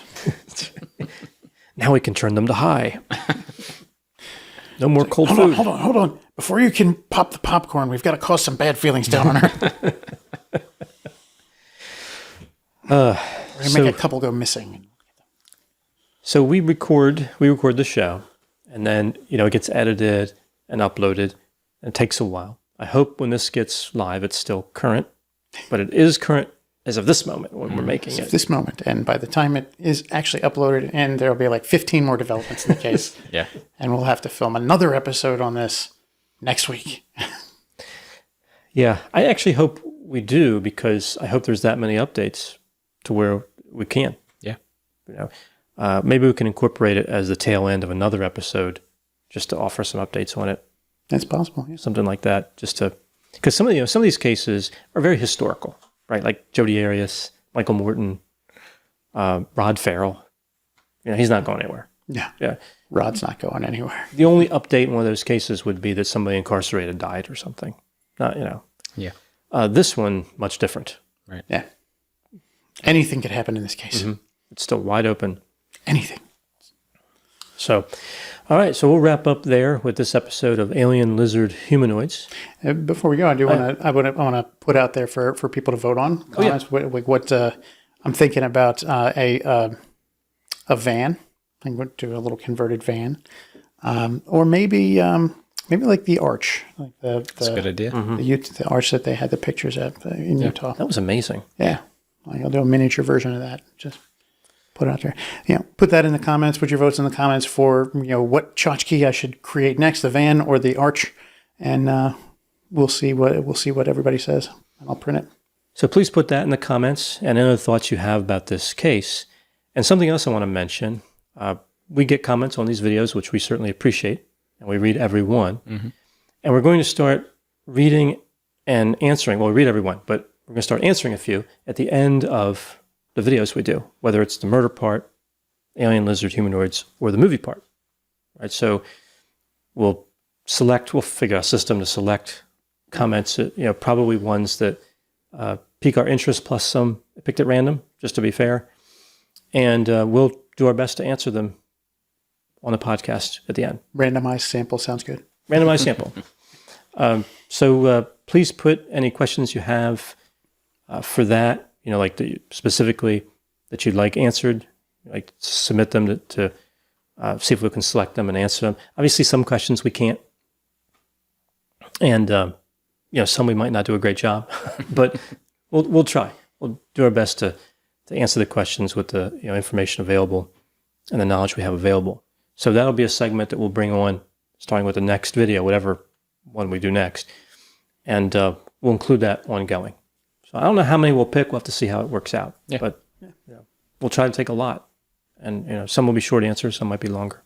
So yeah, please keep that in mind when you submit the comments, that we could pick a few and talk about it on the show. So again, thank you so much for watching this episode of Alien Lizard Humanoids. We'll be back soon with another episode.